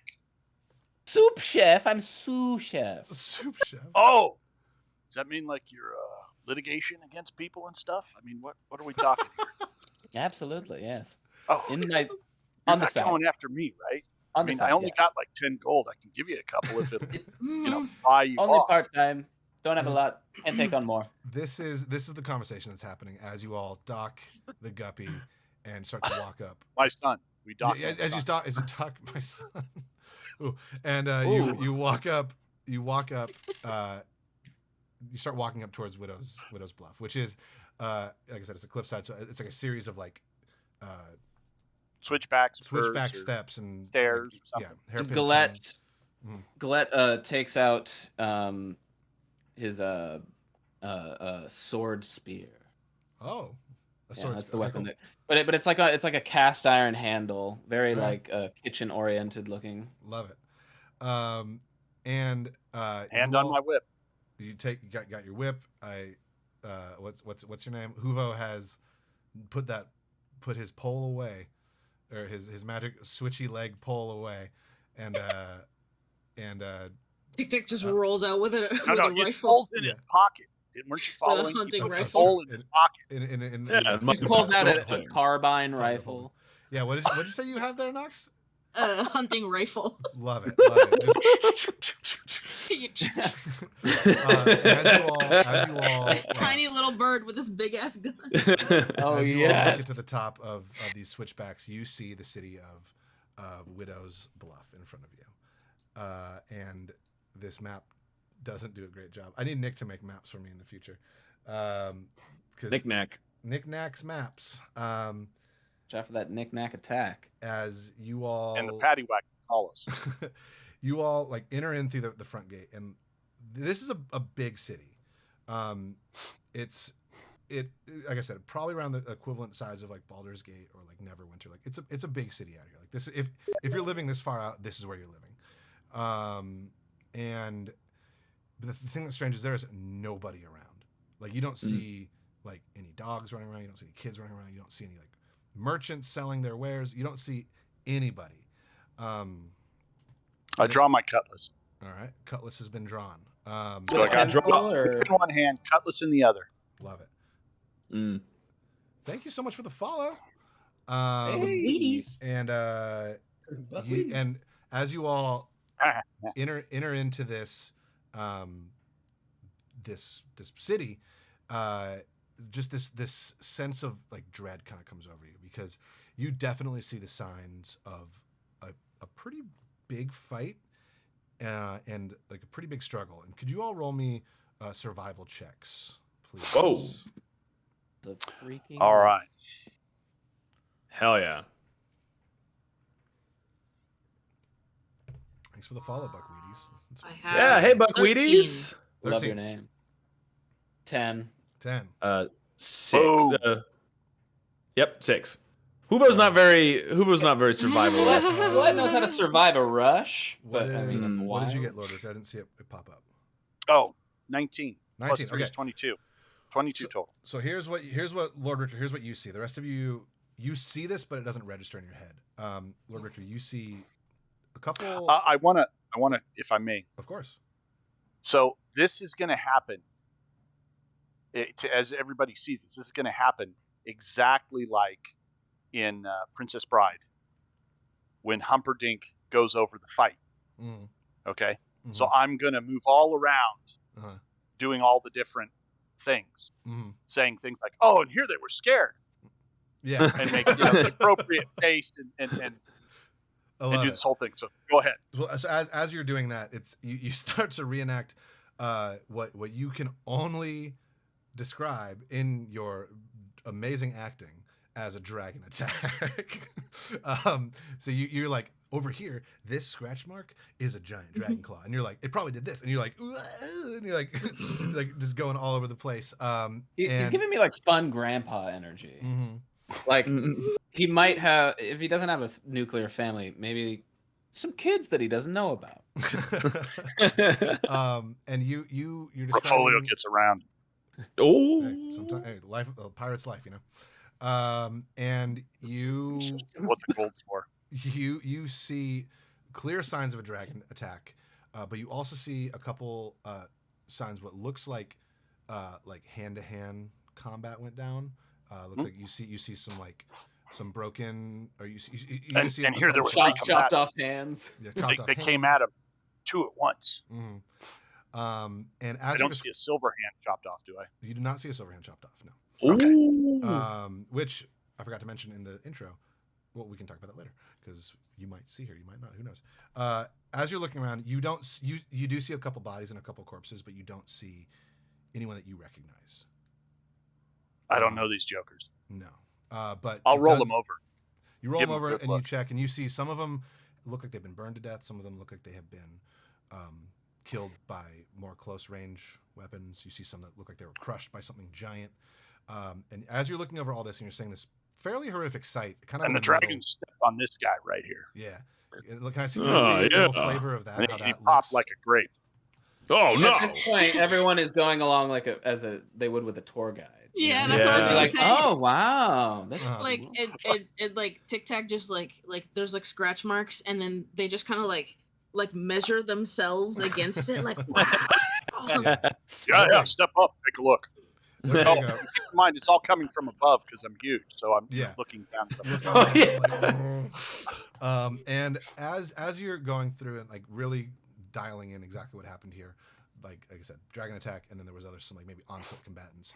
You hear the sound of like a door being kicked open, and you look over and you see 4. Hold on, let me just double check.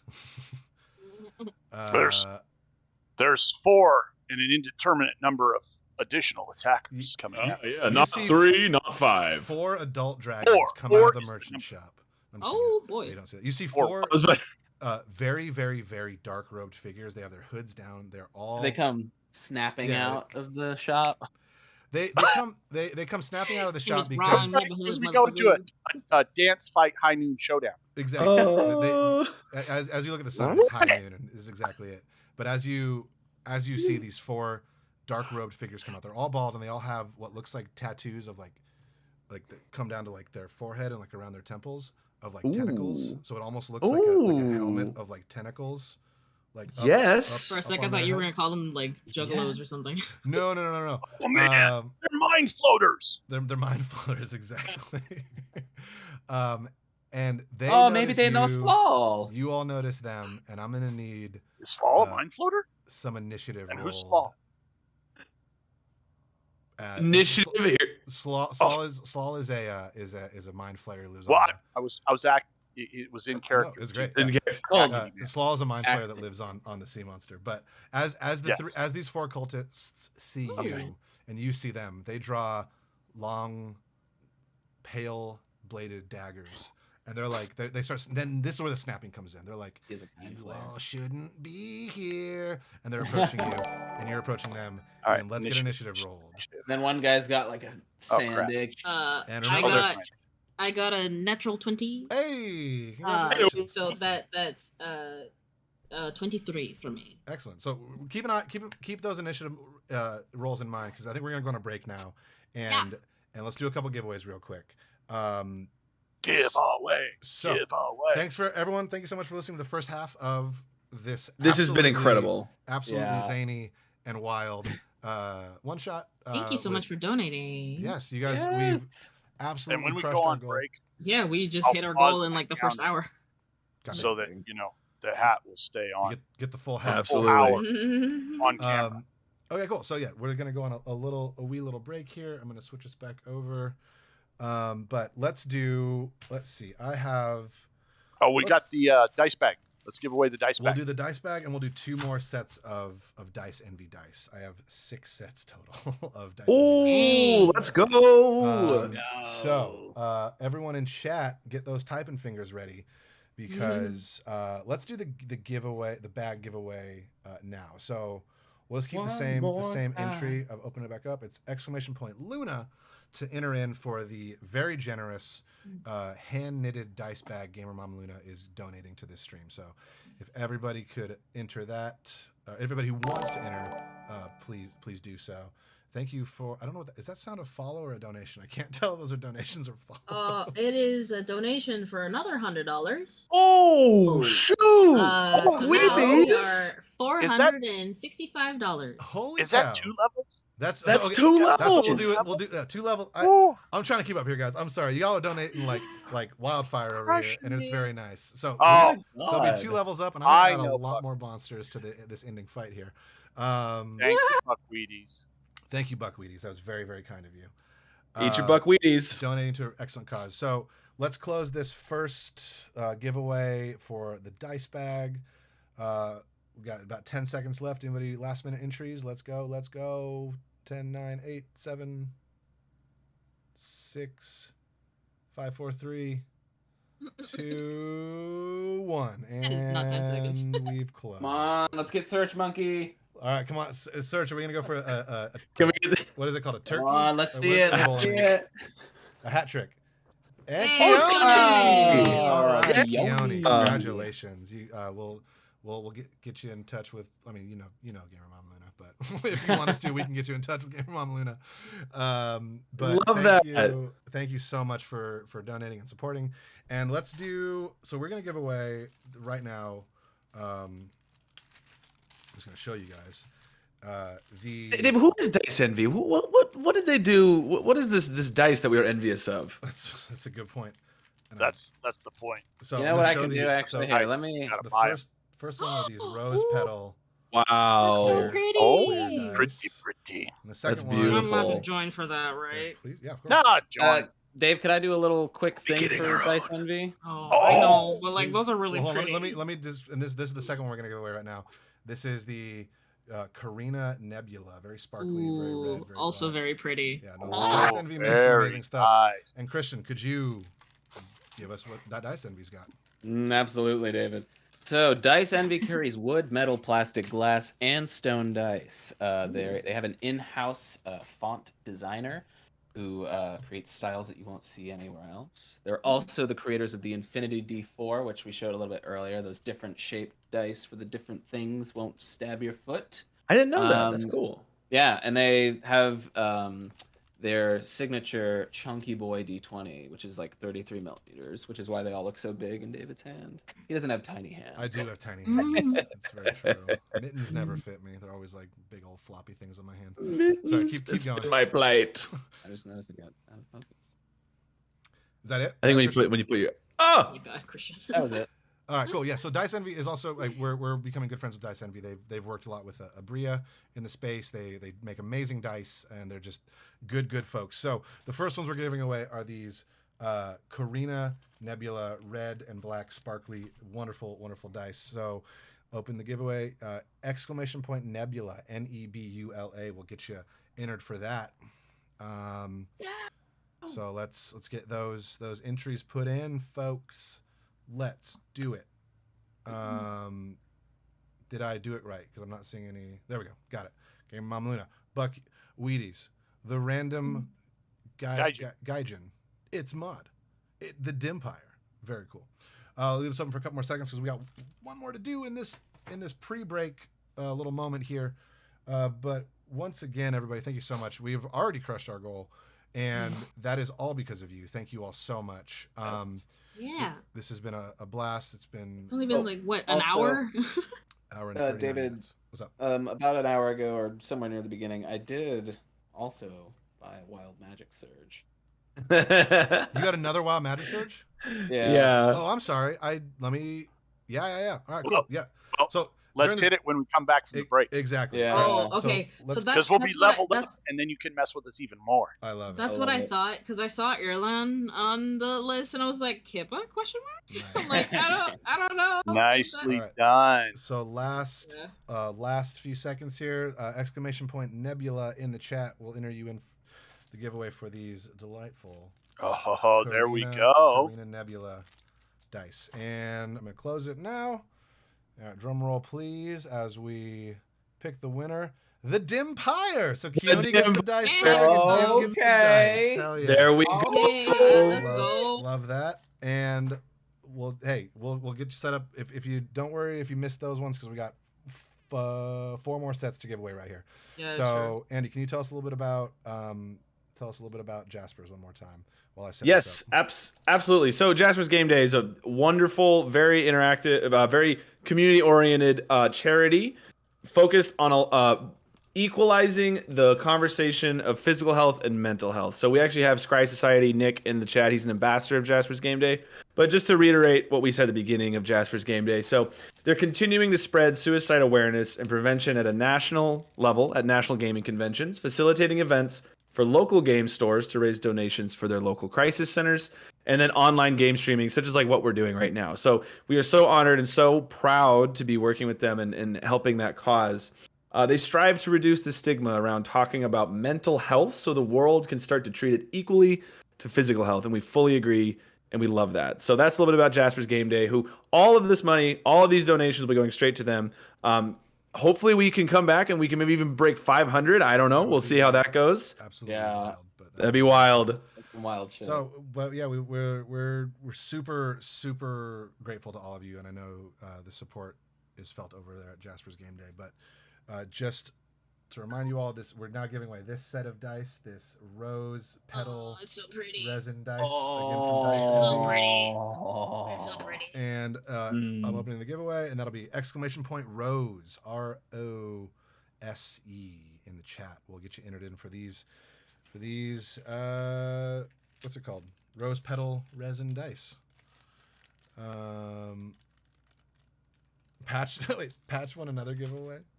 It's amazing. That's amazing. That's so cool. We'll keep this open for a few seconds here, and then we're going to go on a quick 5-10 minute break.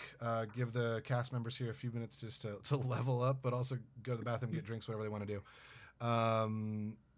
Need more drinking. Yeah, I almost don't Time want to coffee. hit the rum. Peony. I love pink. Yeah, no, these are delightful. Pink's a really manly color. It is. That we'll accept in the U.S. I actually might change my shirt during this and to put on a pink shirt that Knox made. Aw, you don't know. All right, so let's we're gonna end this one here. So last few seconds here. Exclamation point rose in chat will get you entered for that giveaway. And if no one else is gonna do it, I'm gonna close it. You got good odds on this one, y'all. You got real good odds. All right, and we're closing it. And let's pick the winner. Gamer. Hey, Luna. Hell yeah. Let's go. Very excited for that. So we'll be getting that out to you, Gamer Mom Luna. Thank you again for the dice bag. But everyone, we have been From Afar podcast and LordRichter, and this has been the first. And we are still. I don't know with those wild magic We're surges. gonna be when we come back. I'm We just don't know saying, what we're gonna it's do. possible. See. But It's, thank you you all know, so Not real, much probable. Possible. for a wild first half of this charity event. So we're gonna give the folks here a little break, and we'll be back in about 10 minutes at 1:55 for those Pacific Coasters. All right. But anyway, thank you all so much. Enjoy your break. See you Bada bing, guys in bada 10 boom, minutes. baby. We'll be right back.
check. Are we good? We're good. We're good. Hello. We're good. Welcome back, everybody. Hello, Guys. Oh. That was Back that from was- our break. that was the wildest break I've ever been on because It- was It was so long. so long. Christian grew an entire Months head of even. hair.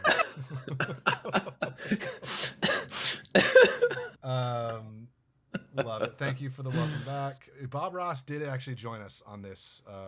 Yeah, Christian had to left. go. Yeah, Bobby Boy's back. Bobby Boy's back. So- Bobby here. Bobby time to play. Roberto. I'm Hernando. I'm scared of nothing. I'm scared of nothing.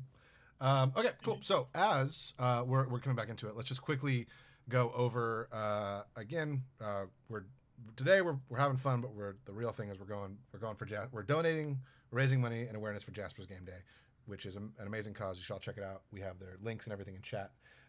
Go follow them and support them. Please do. Please. But then, just to get into this fight, because last we left off, you guys, 4 cultists stumbled out of a building and are ready to fight you all. And Are they dizzy? They're what? Are they dizzy? They're super dizzy. They're very drunk and very dizzy. They just graduated from cultist high school, and so they're like having their cultist like coming of age story. They're about to Oh get my humbled God. here, Yeah. and it's gonna be like a Stand By Me kind of scenario where they're gonna have to like figure it Unless out. you all, Yep, they're going to go have absolutely to kill hike into the ocean and then go Mhm. under the water, whether they can breathe or not, Yeah. and then go on this journey where they sleep out under the ocean, yeah, and they'll find a dead body, and then In the they'll have to ocean. figure it all out there. and they walk Is along this? the ocean It's train a tracks. movie. Docs. It's a movie about these 4 kids that go by the train tracks and they find a dead body. Oh, okay. I was like, what is It's happening? a very good movie. My It all apologies. happens in the ocean too. Yeah. No, no, I, no, it's I fine. I assumed just. since he was cracking that off that you knew what was going Oh on. no. A lot of always assume that I don't understand most of their jokes. Yeah, you're getting there. am- You're getting there. I Yeah. am lost about 75% of the time, and then they explain. I'm like, oh, that is Yeah. funny. Yeah. So yeah, Dave, what are we're back in? You want us to explain our Yeah, levels? Just real quickly, yeah. Because y'all are absolutely buck wild and donated for 2 level ups. Everyone here has leveled up twice. Yay. Which let's just quickly rapid fire go through. Lord Richter, just spiciest of spices. What did you get on these level ups? Let's see, spiciest of spiciest. Well, it wasn't a lot because I'm a fighter, so I Sure. took a feat. Nice. And that feat is Savage Attack. So once per turn, I can roll 2 dice for damage on a melee weapon and take the higher. Love that. And then I got Oh. some more maneuvers for my Battle Master and my combat superiority. Very exciting. Oh, yeah. Wonderful. Andrew, or Andronimus, what did you get? So, yeah, Huvo's a swashbuckler rogue. So Huvo leveled up from 5 to 6, and he got on level 5 or 6, I should say. He got yeah. What did I get actually? Wait, I had this literally up. I got evasion. So if I have to make a dex saving throw, I take half or no damage. And then I also got I Expertise. believe I have my sneak attack does 1 more d6 of damage, and I've also got I think I an evasion. So those are the only 2 things. Very simple. Got more health. 58 health now. We're out here today. Love it. Out here today. Cool. Cristiano Ronaldo. Uh, Sorry, Bob okay, Ross. well, lots of people may not know this, but good friends do. But Galette, back in his old days, was a bit of a criminal and made a pact with a fiend on a demonic plane. So they've kept a good relationship, good friendship, even though he's taken a more legit path through cooking. But he got the Dark One's own luck, and then a couple nasty spells. Nice. Love it. And Knox, what'd you get? We're level 7, right? Yes. Yep. Okay. I was 17. just making sure because Andy said 6, and I was like. Yeah, I went to like 6 and then 7, but I Okay. maybe confused you. So I got 2 more infusions. I got enhanced defense, which gives me a +1 to my AC with the armor that I'm wearing. Mhm. And my bonus increases to 2 when we reach 10. So if we get a couple more. Very good. Well, we might. You heard it here first. You're here first. There was an Um, anonymous donation for 70. Yeah, there was. That was very How are we Um, gonna attach that?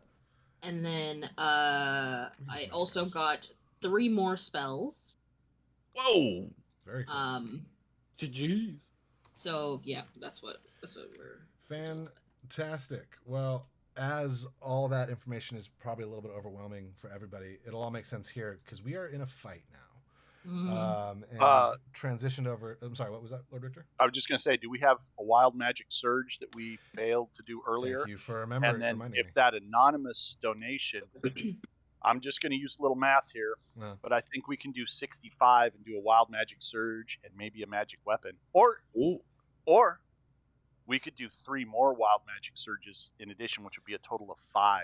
Let's Wild leave that one up to chat because I like both of those. Ooh. Chat, what do you want to see? Chat, here's your chance. Yeah, one new and magic item. Any effects that fall on me. Yeah. In the meantime, this goes back on. Oh, it's true. It's true. Okay. I was gonna give Nox Tic Tac the magic surge that I got. All right. So we'll roll that initial one, and then either we get one more and a magic item, or each of you all get another wild magic surge. So Nox, if you would so kindly. I'm feeling the wild magic surge as well. So, but Nox, if you would kindly, we'll do this first one. It's Mod agrees with you. I love it. It's Mod. I'm with you on that one. Nox, roll a D100 and we'll see what you get. Potted. Actually, we're on a break. So we're on an ad break. So let's just hold off for 1 second. I'm sorry. We got to find a way to fix that. I don't. It's just that's just subscribing and stuff. Because when you subscribe, you get. For anyone other. I've never seen it do it on any other channels. Like. I don't know. Whatever. If you have ad block. Yep.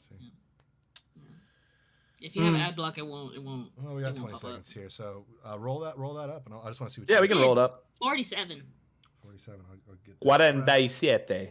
Ooh, okay. Oh my gosh, this is actually perfect. Okay. So maybe describe it when we get back in stream, though. But I'm excited. Lord Richter, I'm gonna need your help on this one. Okay, I'm there. I'm there. All right, and we're back. So, Nox, what number did you get on that wild magic surge table? I got a 47. Oh my gosh, that's so perfect. How did that happen? Because we rigged everything here, guys. What happens? I shit you not. On a 47, a unicorn controlled by the DM appears in the space within 5 feet of you, then disappears a minute later. So, Lord Richter, you know what to do.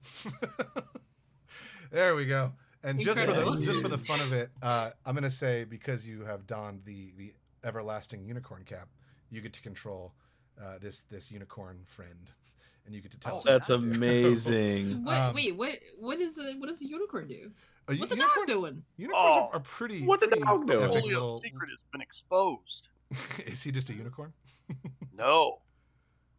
Unicorns only appear to the pure of heart and those who are, virgins. Polio's been outed on stream. Hey, listen.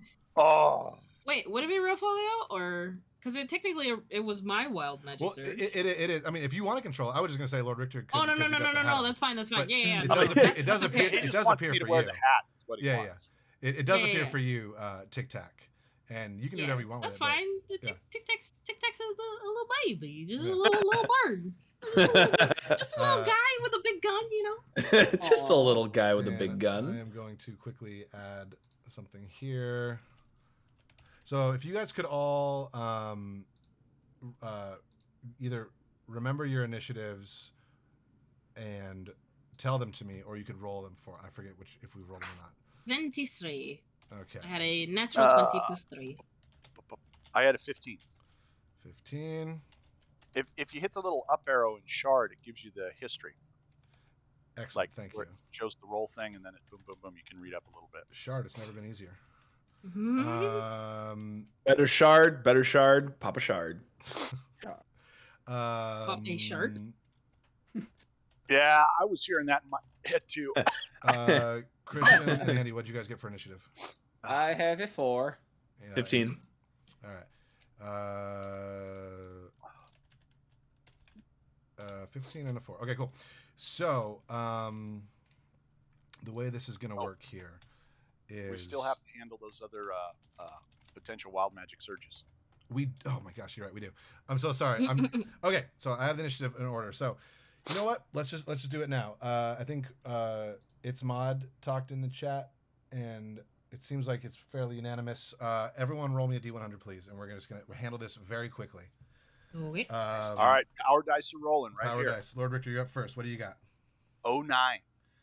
09. So, okay. Well, you can use this on your first turn because you have now queued up Magic Missile to cast at 5th level. Oh, hell yeah. Andy, what do you got? 88. 88. You cast Fly on a random creature within 60 feet of you. Nice. Can I cast on the unicorn? Any creature, unicorn works. Unicorn works. You best believe I'm jumping on that Well, it thing says if I random. can. Yeah. It does say random. We can figure that out in a second. We'll figure that out in a second. Christian, what did you get? I think I got 100. Is it the double? How does 100 work again? Is it all, Zero, everything is zeros, I zero? think it's- yeah. Yeah, Oh everything's no, zero. I got 100. So that's Like a you got Then you got one. One. Oh, Yeah, you one. got one. Okay. Oh man. Roll on this table at the start of each of your turns for the next minute, ignoring the results of the subsequent rolls. So each turn we're rolling for you, Christian, and each turn it resets. So Oh my God. Oh, get Oh. you're ready for that. Oh. And Knox, what'd you I get? got a 71. 71. Christian, of course it happens to you. Of course Wow, you Knox, get this the is great. one. You gain resistance to all damage for the next minute. Hey, let's go. Those are pretty good ones. Those could have been terrible. Well, it could be terrible for Christian. I mean, both of mine were great. I don't know. No, What about the rest fantastic. of y'all? Mine were awesome. So, as we are jumping into this, I didn't make. I'm sorry. I'm a bad dungeon master. This has been on the map for a while. Gonna have a. But here it is. That's good. There's the unicorn. Hey. Thing is huge. Yeah, it's big. So, Andy, could you roll me one? Yeah, and I shrunk down. 1, 2, 3, 4, 5. Could you roll A me a D10, please? All right. Bada bing, bada boom. 4. Huvo, you're flying now. Huvo gets a fly Yeehaw. speed. Fly for the next minute. Okay, so That's amazing. As all of a sudden, just the weave of the world opens up and just strikes all of you with just the wildest of wild magic surges. We're gonna jump into this fight. Raffolio yell. All right, what? Give me that flavor. What does Raffolio yell? He yipes. He just yipes. He just You know, yipes. Zapped by the wild magic Yeah. surge. Oh, What do you got, Knox? I want to imagine, like in Ghibli when like things like fluffy things just like get even puffier. Mm-hmm. that's just what Tic Tac looks like Love it. after getting hit. You've Just been zapped by that good electricity. Okay, so then to enter into this fight here, just to keep me honest and everyone else honest, we have the order is as follows. We have Tic Tac with a 23, then Cultist 1, Cultist 2, Raffolio, then Huvo, then Cultist 3, then Cultist 4, and then our dear friend Galette. So, that being said, Tic Tac, you're up. You see four cultists in front of you. A unicorn popped in behind you. People are starting to fly. Magic missiles are starting to be cast. What are you doing in this moment here? So Tic Tac is, because they're very small, Mm-hmm. and with the wonderful addition of the unicorn, Of course. they climb onto said unicorn, rest Naturally. on its head, Hi, and they it's me. That's how it sounds. and they cock their gun Mm-hmm. and take aim at the first one they see.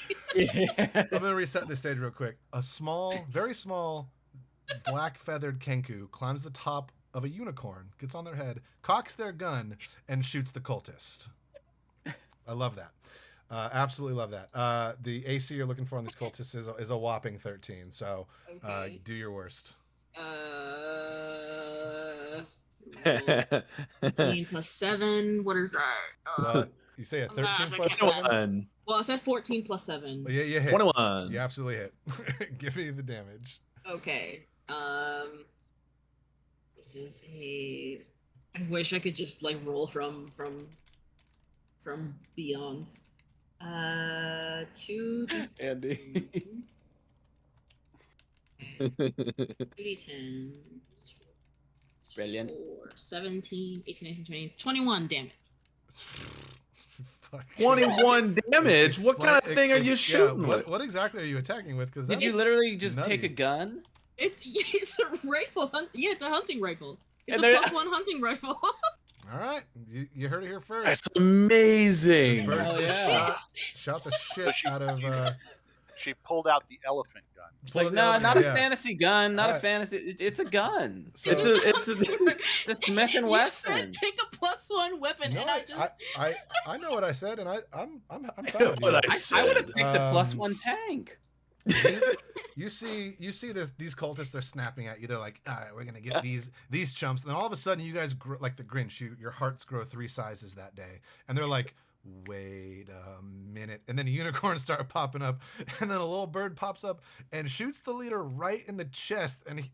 And this dude right here,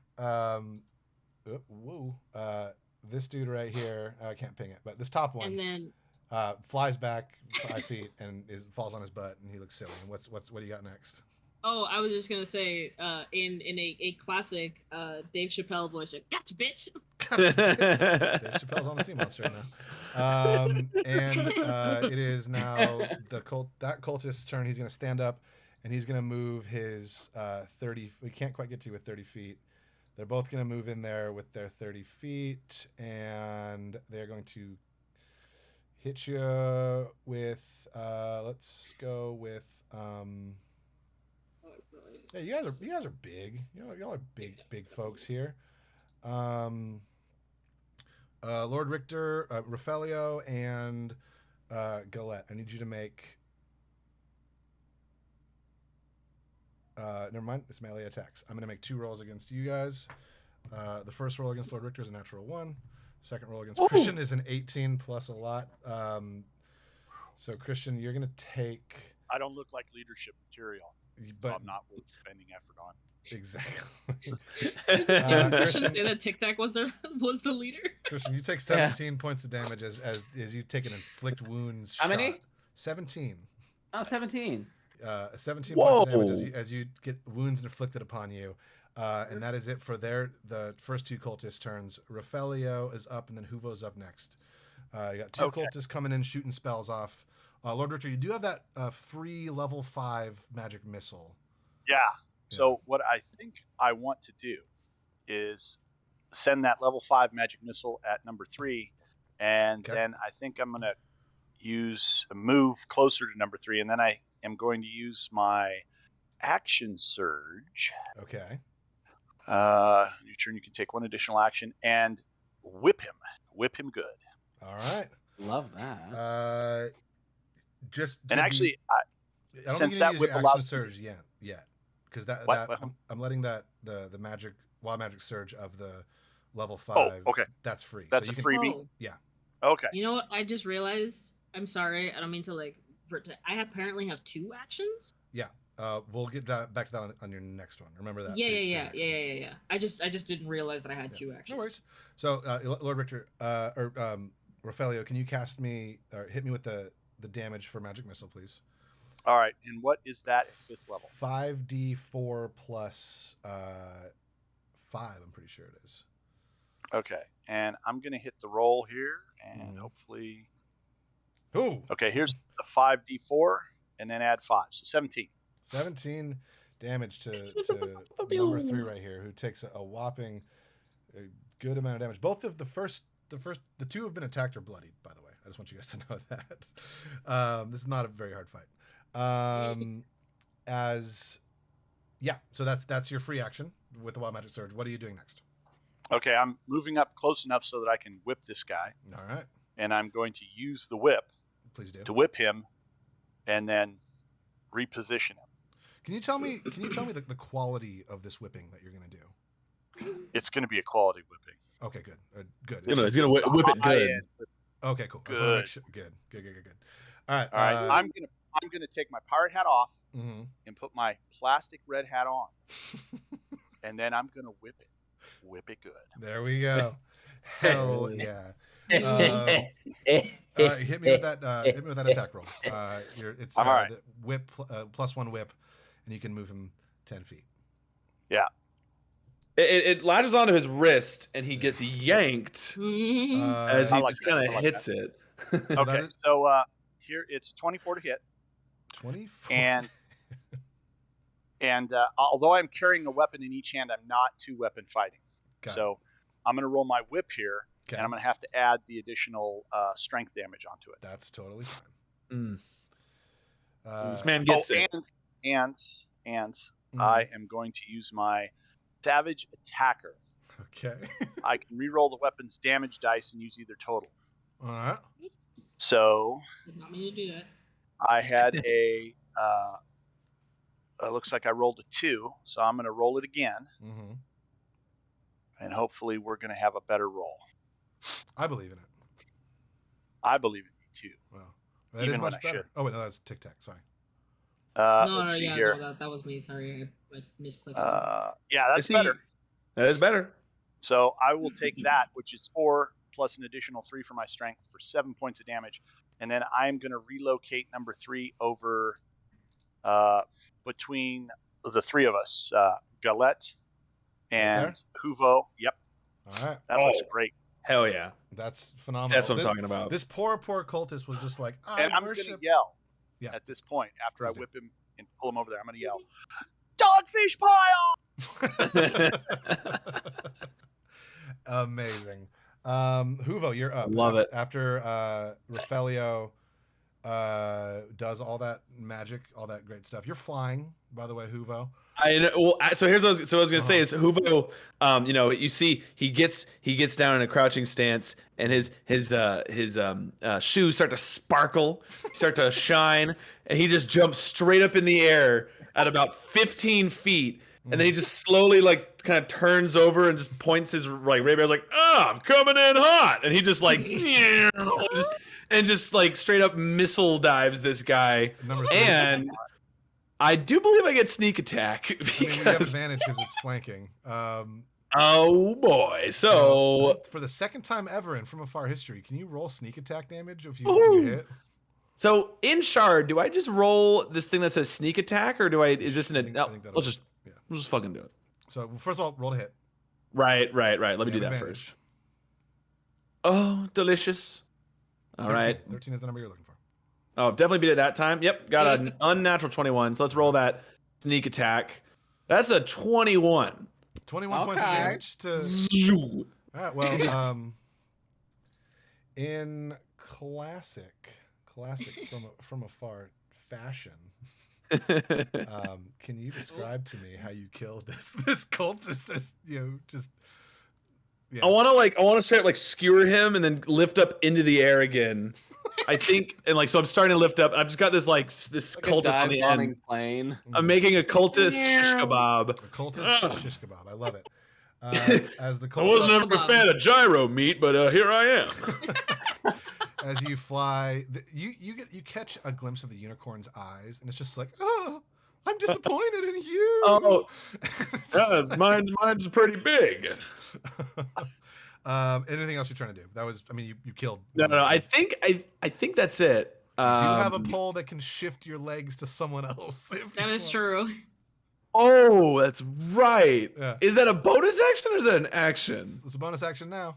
Go for So it, baby. he reaches it and just pulls out his comically long staff and swishes it, twirls it around and just bonks that other cultist right in the head. Okay, so Huvo is flying up over this area, killed the cultist, attacks this guy, hits him in the head, and you're switching legs with this one. I don't know what this means that I'm doing, but I guess I'm doing it. I don't either. So it sounds to me like Sounds like you're doing it in the perfect context, though. 'Cause you fly, You're flying. so his legs are just going to be kicking in the air. Yeah. So basically, in all manner of just chicanery, all of a sudden, this cultist number 2 over here, gets bonked in the head by this long staff, and all of a sudden, you see this blur of magic as Huvo's legs appear on this cultist's body, and they just start flipping and kicking and gyrating. And I'm going to say this guy just reduced his speed is reduced to 0 over here, number 2. And Huvo, you've just got like stone still legs as you're flying, just lock-kneed. Just good thing I can fly with legs like this. Yeah, I'm going to say the rest of the 2 come in, and Rafelio, I think you're going to take a couple attacks here. Okay. That's what I was imagining to me. Go slow now. Go slow, because I got a couple things I can do here that I want to use. But who's hitting me first? So trying to hit. The first one is going to be number 4. He's going to take a swing at you here. Number 4, swing away. A 9 plus 4, a 13. I don't think that's going to hit you. No, a 13 does hit me. Oh, it does. Okay, all right. So first one I'm hits. only wearing leather armor. Okay, hang on a sec, because I have to. You have all sorts of battle check matters. This. I do. Okay. I am going to do parry. Okay. And it says when another creature damages you with a melee attack, you can use your reaction and spend 1 superiority die to reduce the damage by the number you roll on your superiority die plus your dex mod. Okay. Okay. So the first attack's going to hit, and the damage will be. And I got a D8, so I'm going to use 1. Boom. Well, hey, that'd be perfect because I actually rolled 8 damage on that. So okay, so I've got to roll a D8. Yeah. And then I get to add my Dex mod, which is 2, to avoid taking damage. And I rolled this fancy dice envy. Oh, they're so pretty. Love it. And I think I have a bardic inspiration. I can use that on any roll.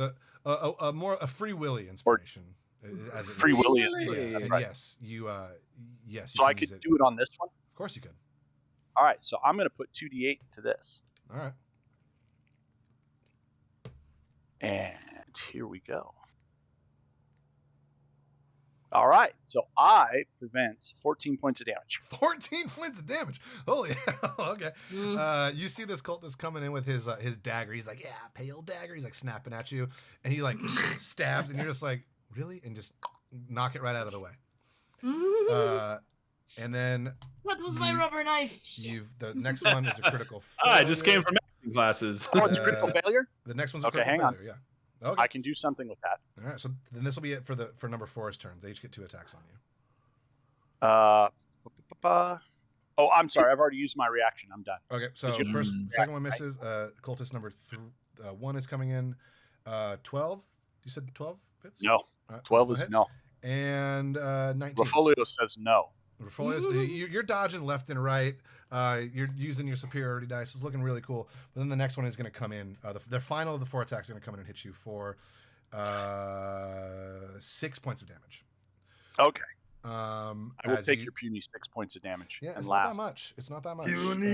He scratches at you, and now for the first time ever, it is God's turn. So, question though, where do I dot? Where do I? Okay, I guess I do it here. Yeah. Also, if you want to keep track of it on your own, that's fine too. I know like just these VTTs can get a little bit confusing for folks. So. Nope, I got it. I found it. I'm good. Right. Cultist number 1 is dead, so I'm just gonna move him out of the way here. He's on my rapier. Let's be serious here. He's over here. He's skewered. Cool. So that is it for the 4 of the cultist turns. Christian, Galette, what do you got? It's my turn. You've got one dead cultist, two cultists who I imagine are about to be dead, attacking Rafelio. One of them is prone and no movement on the legs because their legs are in fact Huvo's legs, and they are they're just this is absolute chaos. But go for it. Yeah, lots of chaos. The Galette is either take the wrath of the demon prince of the underworld. Then he's going to shoot off 2 Eldritch Blasts at number 2 and number 4. All right. 13. Or is it those are attack rolls, right? If I'm not mistaken. Yes. Allow me to attack. So the first one is 23. That's gonna hit. And that's going to be a whopping 3 damage. And then the next one is a 12, so I don't think that hits. That one that one misses, unfortunately. Yeah. So the one that I did hit, though, I get to launch him 10 feet back. Okay. So as he's prone, he just kind of ragdolls back farther. Fustro away. Da physics. Yeah, Fustro does himself over there. As we are back to the top of the order, Tic Tac. That gun scares me. Lining up their sights. Because now you've realized you have 2 attacks. And I think Yeah. you can absolutely kill these fools. See, I probably could have killed him in the first time, but I didn't realize that I had 2 attacks. It's all right. So you got. Let me just reset this for you. I'm sorry, Lord Richter. That unicorn is under your control. So just tell me what you want to do with it next turn, and we'll say it goes right after your turn next time. Unicorn can keep doing exactly what it's doing. I think it's perfect. Oh, okay. We forgot to roll on Christian's wild surge table. Thank you, Christian. Roll me D100 real quick, yeah, Knox, while you think about what's going on. 9. 9. As well, hey, guess what? Queue up another magic missile at 5th level because that's happening for you as well. Hey, And The chaos. Can I just shoot that up on this turn since that was technically what happened on my turn? Roll. Let's say that it'll. It definitely hits. So how many do I roll? We'll just say that hits number It's 4. 5d4 plus 5, please. Rolling, rah rah. Plus 4, you said? 5. Oh, 14. Hell yeah. Excellent. That's a good amount of damage. Number 4 is Making not bloodied. Making the wild magic surge table work for us. Knox. Right. Or, I'm sorry, Tic Tac. It is your turn. What are you doing? You've got I'm people snip- dropping like flies. Yeah, tiny little. Ready's up another shot. The shell flies out. It's bigger than him. Okay. So this one is roll to hit. So that's 4 plus 7. What is that? 11. That one's not going to hit. That first attack's not going to hit. I'm sorry. What do you got for the next one? 13. It just flies right by the cultist's head. He's just like, Yeah. As the magic missiles are flying and then bullets, actual bullets are flying. He's just like, woo, woo, woo. the magic missile of its own, You know, level. the way I see her shooting this is I see that it's she ponies it up and she pulls the trigger and I like it goes into a bullet time and I see this concussive sort of roll come out of the gun, right? You know, the big shock wave and then the bullet streaks out of it like this and goes by, you know, and of course it's not a little bullet, man. No, it's a big bullet. It's a banana. It's Yeah, a it's a hunting rifle. like It's a that. hunting rifle. Exactly. It's not. There's nothing special about said it. It's just what a it hunting is. rifle. Guys, it's a gun. What's so crazy about it? All right. So as the concussive blast flies out from your first attack, what is your second attack doing for us? How are you doing, Galette, on the H pizzle? Okay. Oh, okay. All right. Never mind that. Are you doing good? Well, I could take cure wounds. So Okay. like I have cure wounds there, so I was just gonna pop that if but if not, then you have to try it again. All right. So roll it again. Roll again. And See what you then got. in whose voice? Let's say in Jake's voice, like next time I won't miss. Next time I won't miss. 19 plus 7. That one's gonna So hit. that's definitely gonna hit. That was Who are you almost a shooting? crit. Are you shooting 1, 4, or 2?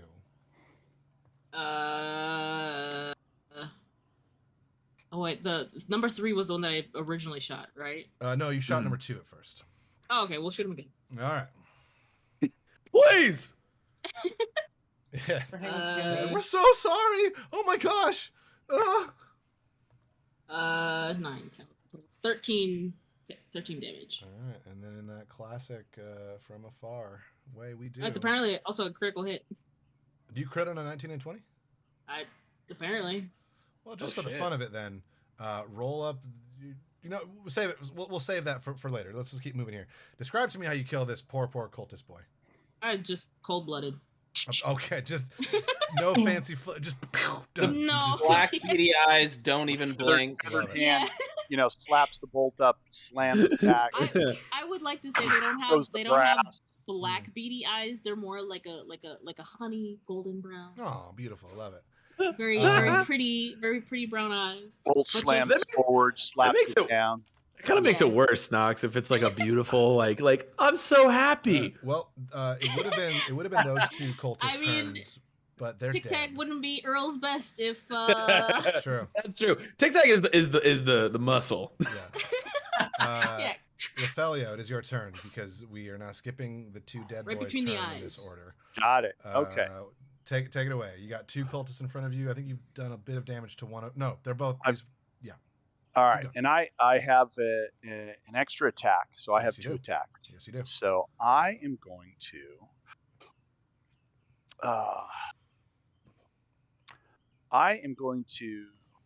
whip number 4, All right, whip him.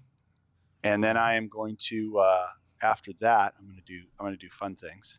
Yes, Yes, fun things. 14. that's gonna hit. 13 is what you're looking for. All right, so here comes the damage, and I'm gonna take that and make that 7, and I'm gonna relocate him in between Galette and I. Which one are you looking for? 4 is getting 4 relocated. Is going to. Yep, love it. Relocated over Okay. there. Yep. And then I am going to take the cutlass to number 1 here Love it. with my second attack. Love that. And here Again, we go. 13 is what you're looking for on this one. I got 22. That one doesn't work. It doesn't hit for some reason. Oh, That's weird. 22 is the only one that didn't work. Yeah. that's so strange that way. Yeah. Too What- accurate. You skewer him good. What do you got? I am busting him up with. Oh, no, I'm not going to bust him up with that. I'm going to use my savage attacker Ooh. and re-roll that bad boy. Ooh, let's re-roll it. There Ooh, we much go. better. That's 10 points of 10 damage is points going to of smack into him. damage. Busting him And up, you know what? You know what? You know what? Oh, you beat me Lord to it, Richter? Andy. You know what?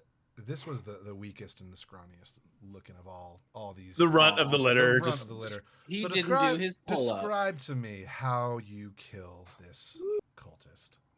Okay, well, the way it comes in is the attack is gonna the first cutlass swing, right? So I've got the whip going this way, Mm-hmm. and I've relocated him, and it's I give it a flick so it starts to loosen up Mm-hmm. on his wrist that I yanked him into position. Then I've got the cutlass, and he's gonna take the guard right to the face, Ooh, just a. and then just boom, which knocks him back, and then I'm gonna step right up next to him, and then up through the gut, Mm-hmm. right into the rib cage with everything I've got. And then when I'm right point blank, Uh-huh. Captain Silverhand says, "Time to die." And this cultist leans into you and is Hell like, yeah. and it's like, I don't know who that is, and just dies. Why would this have to be my last No, word? well done. Well done. Love it.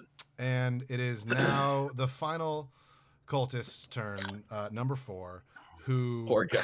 he's like, "Come on, guys, we can do this," and he turns around. He's like, "Oh no!" Like friends, like on the end yeah, of a rapier. just The other one's just got getting- bullet holes through it. he's like, "I regret what I."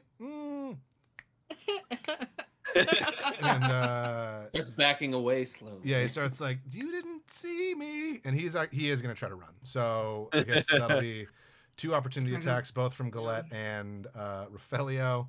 Let's get those oppie attackies here. Okay, All okay. right. And I'm going to use my whip for this. okay. Oh, That's a 25 to hit. That one's gonna hit. And the whip. What do we got for Okay. the whip? 17. All right, so let's do the whip first, and we'll say that's why Christian's hit so well. You hit him, and I imagine you're stopping him. That's what you're trying to do. Oh yes. In fact, I'm going to position him. Drag his butt right back to in between us. Right so back that here. flanking is there for You brutality. Yes. you shoot your whip out, wrap around his feet, falls flat. let me roll that yeah, damage. Yeah, give me the damage. He falls flat. And Because I want he's like, that. no, please. He's like, 5. All right. 6. Sorry, 6 points damage. 6 points of damage. And as he gets like kind of comes back right at your feet, there, Galette, he just is like, no, you know what? No, I deserve this. And he just like, he's just like, just do your worst. I'm It pretty hits evil. so well because Super Galette evil. has the sword point of his sword Mhm. spear down, and then the guy's like, you know what? Here, let me help you out. Literally just, I'm tired of this. And I've killed so many children. that's how you do it. And congratulations. you've solved my cultist puzzle. Cool. Those guys were not as hard as I thought they'd be, huh? Well, you all did level up Oh. twice before. Anyway, Question. Yes. Did Hoover's legs? Oh yeah. yeah.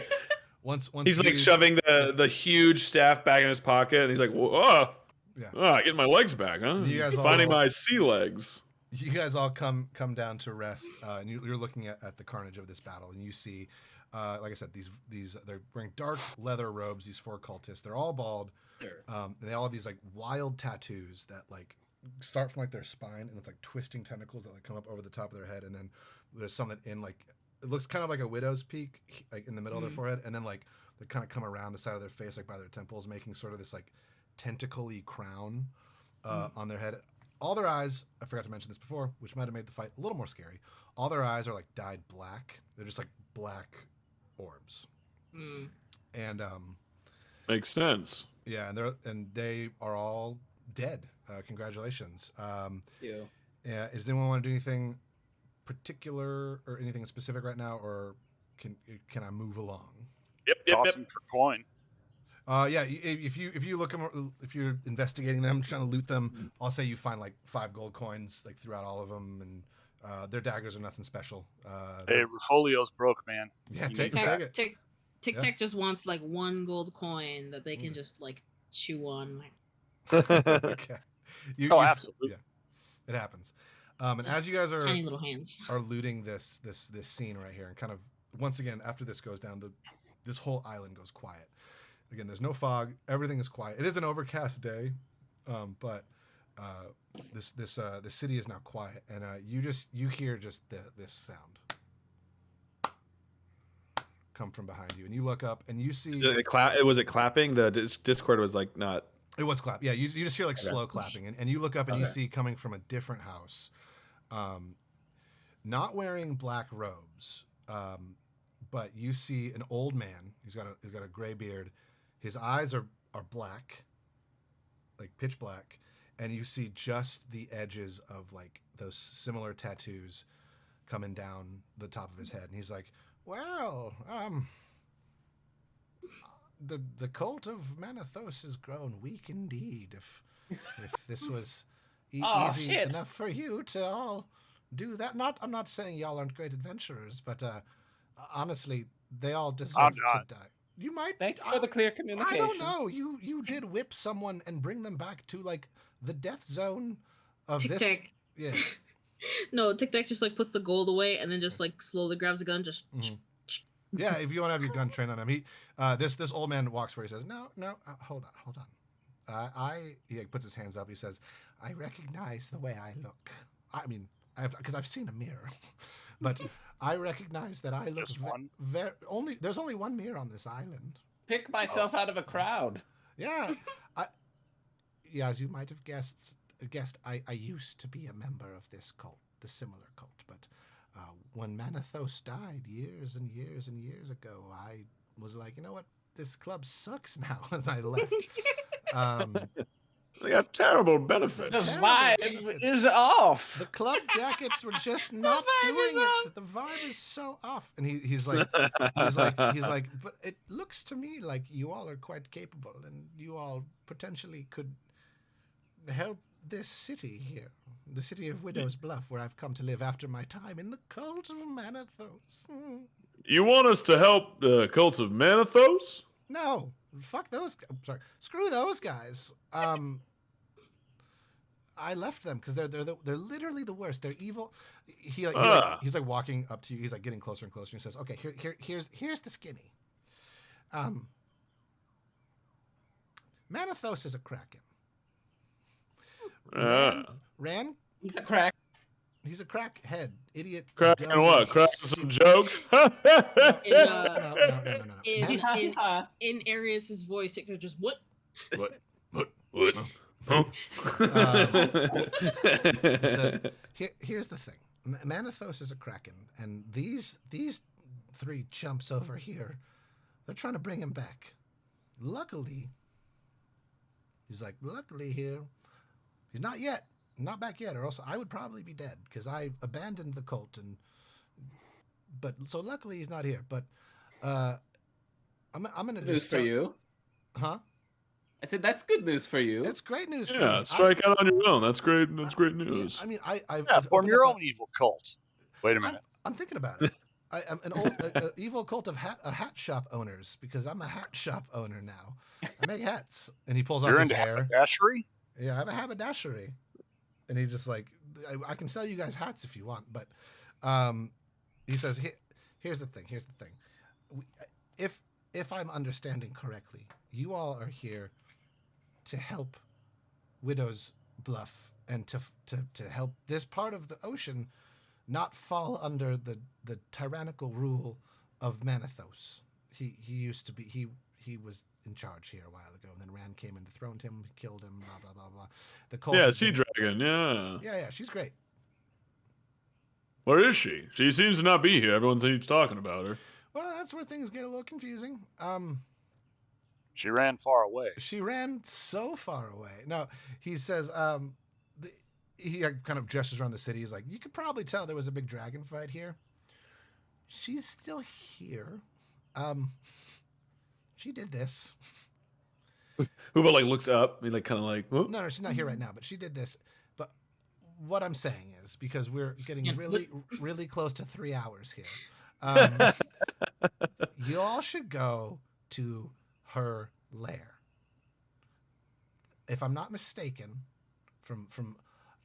I have eyes and ears everywhere. It seems to me like the cult of Manathos. You have eyes and ears everywhere? I do. It was part of the cult ritual. You had to collect eyes and ears, and I've just put them Disgusting. everywhere. You know, I'm ashamed of what I've done in the past. That's why I've left and tried to open a hat shop to bring joy to people. Regardless, Tic Tac just makes like the sound of vomiting. There's nothing coming out, but they make the sound of. right. Ah. He's like, here's the thing. Here's the thing. Y'all need to go to the island, and y'all need to stop this. Like, I'm just gonna tell you right now. There's a ritual going on. Manathos, the cult is trying to bring Manathos back. They're using. It seems like they're using Rand to do that. That makes perfect sense. And I think they're using, and he like points to you, Raphael. He's like, you were here earlier. I think they're using your crew and the rest of the villagers here, from Widow's Bluff to like, as like. It's like an ingredient. Yeah, like salt. Oh. Yeah. Well, Make a not Manathos pie. necessarily an ingredient. Yeah. Anyway, and he like gives you a map, and it just says, it's like, oh, here's Rand's Island, and it's very easy to. You are here. You are here, and there's a quick line like, go there. Basically he's like, that's what you should do. That's the information that would have it would have taken you longer to find if we hadn't been going slower on this thing. But anyway, also this, and he's like, I don't know what I would do with this. I'm just sounding like Jake now. I don't know what I would do with this. And he hands you what looks like a very large broken claw. Ooh. And it is a dragon's claw. Huh. A talon. This thing looks a little dangerous. Oh, that's not. I could probably, good marrow stew, make something really nice. If you would want to just cook up a dragon's, like a legendary ingredient into just like a stew, that's fine. Legendary dish. Tic Tac just hops around like really excitedly, like chirruping and like yes. He hands it to you guys, and he is like, I mean, if you do make soup, let me know. I want to get in on that. But well, maybe it could be like a weapon. Maybe this could hurt something. That could be it too. I mean, I'm not the players here. But being a part of dragon, I do have to say that the skin is kind of hard, and usually one of the only things that can pierce it is another dragon claw. That's very true. Oh my God, that's exactly what we need, Galette. Oh, you're a genius. Soup. I'm a dragon born. A genius. Oh, Tic Tac, I'm really scared of you. So, unless you all have any other ideas of what you want to do or things you want to do, I am going to move us along. Okay. Seems like we got to go stop that ritual, and Hubo just starts. A giant cane that grabs us all by the waist and Just Yeah. yoinks I us mean, all. we have that unicorn still, don't we? Hooven's Yeah, gonna be feel like bad. Mario jumping away because he's got the boots of springing and striding. So Oh, he's just like that's right. doing, Nice. doing, What did doing. you say, I feel Lord bad. Richter? I feel like we've misrepresented ourselves to this guy because we're totally not here to save this town. Hmm. Oh, We're what? totally Want to just here bring it save up? I was here to save your Silverhand. crew. Yeah, Well, Silverhand. Man, I'm glad he just gave us that stuff. We didn't have to kill him or anything. That was kind of nice. And then as he walks away, you just see him like polymorph into like just a giant dragon. He's like, ha, tricked them, and flies away. I'm just kidding. He doesn't do that. Yeah, the dragon went that way. No, so basically, he tells you where to go. He gives you the dragon claw. He mentioned the people of the city are there, but also he saw like the pirate crew get taken there too. Love it. And don't forget to hydrate, everybody. Hydration station. Almost dropped my. I've been hydrating. Is a station a hydration? Little Adventures in Odyssey. It's not an imagination station. It's a hydration station. But yeah, so here we go. We're gonna move this story along, folks. As we get to this next map here. Ooh boy. So we jump back into the speedboat. You jump back into the speedboat. You make your way down. Again, it's pretty creepy. Okay, so the unicorn has left the building. That's what At I this hear. point, yeah, you can disrobe. So thank you for bearing with that. Oh, Lord I can Richter. disrobe too. I mean, If you I want can. to. No.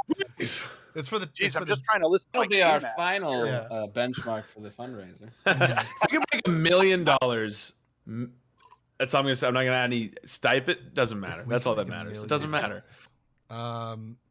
Okay, so then as you all set sail in the guppy again, you tear off, and you make your way. You're following the map that old man Haberdashery. Haberdashery, old man Haberdashery, taking the map he gave you, and you start to make your way away from Vercoa and away from Widow's Bluff to an island a little ways away. And as well, you think it's an island because you can't really see because it's surrounded in fog. And as you get closer, you start to enter this fog, and you see as you're sailing in to the fog, you start to see like ghostly shapes or like silhouettes kind of pass you slowly as you start to pass dozens and dozens of other ships. And they're all like, anchored and kind of bumping softly against each other. Real quiet, I assume. Yeah, everything's very quiet. And you all get to this. You see after a minute, you see this island up here. And could you all roll me investigation checks, please? Absolutely. 13. It's a natural one. Natural Oh, 1, no. 13. Ooh, I rolled a 20 and got a 19. Ooh. I got an 11. So all of you who are above. Or, oh no, Hmm? sorry, no, it was inside. Never mind. Well, Actually, Lord- could I use my passive? Sure. What is your It's passive? 15. Wait, Okay. investigation is what we were rolling, right? Yes. Insight. Was that insight? Investigation. Investigation. Oh, my bad. Oh. Okay, so then it's a 15 still. Okay, cool. So, Lord Richter, this is what you see, or Raphaelio, this is what you see. You see this sort of main beach area down here, and I don't have them on the maps, but you see there are ships just anchored, like kind of all little harem scarum leading up towards like this little beach, and you see a cave entrance right here. But you also think you might see a few other cave entrances a little farther up. I don't know if you can see my red cursor. You see one around this area. No, I can't see your red. No, cursor. can't Or see it. see your- I'm drawing. Oh, I see a line. Yeah, let me fix that real quick. You see a cave entrance right around here, and also right around here. Ah. And I'll zoom out for the people at home. Oh, I see. And you also see this main one right here. So you explain that. I imagine, or what do you do with that information? I see some cave entrances. Oh, you think maybe Here. we should? Oh, There. right there. Oh, don't turn the boat. God, I'm just pointing. Oh, sorry. Yeah. Straight Well, on may- forward. and one straight ahead. Don't beat Which you. one? Okay. Which one do you think we should go to? I don't know. Team leader. Yeah, Hubo turns to Tic Tac Yeah. and Gullet. What? Maybe we on it. maybe we go around in a not the main entrance. Maybe we go around the side. And they put their gun away. Oh, you better. I want you to keep that out there, Tic Tac. You can do some mighty damage with that there gun. And they just as in Earl's voice, be like, "Yeah, it's a mighty fine gun." Yeah, it's a mighty fine gun. Huvo starts like directing the boat towards the northmost entrance. He's like, "Well, I'm gonna start heading to that other entrance. Unless you guys think that's a bad idea. I just think strolling in through the front door might be a bad idea."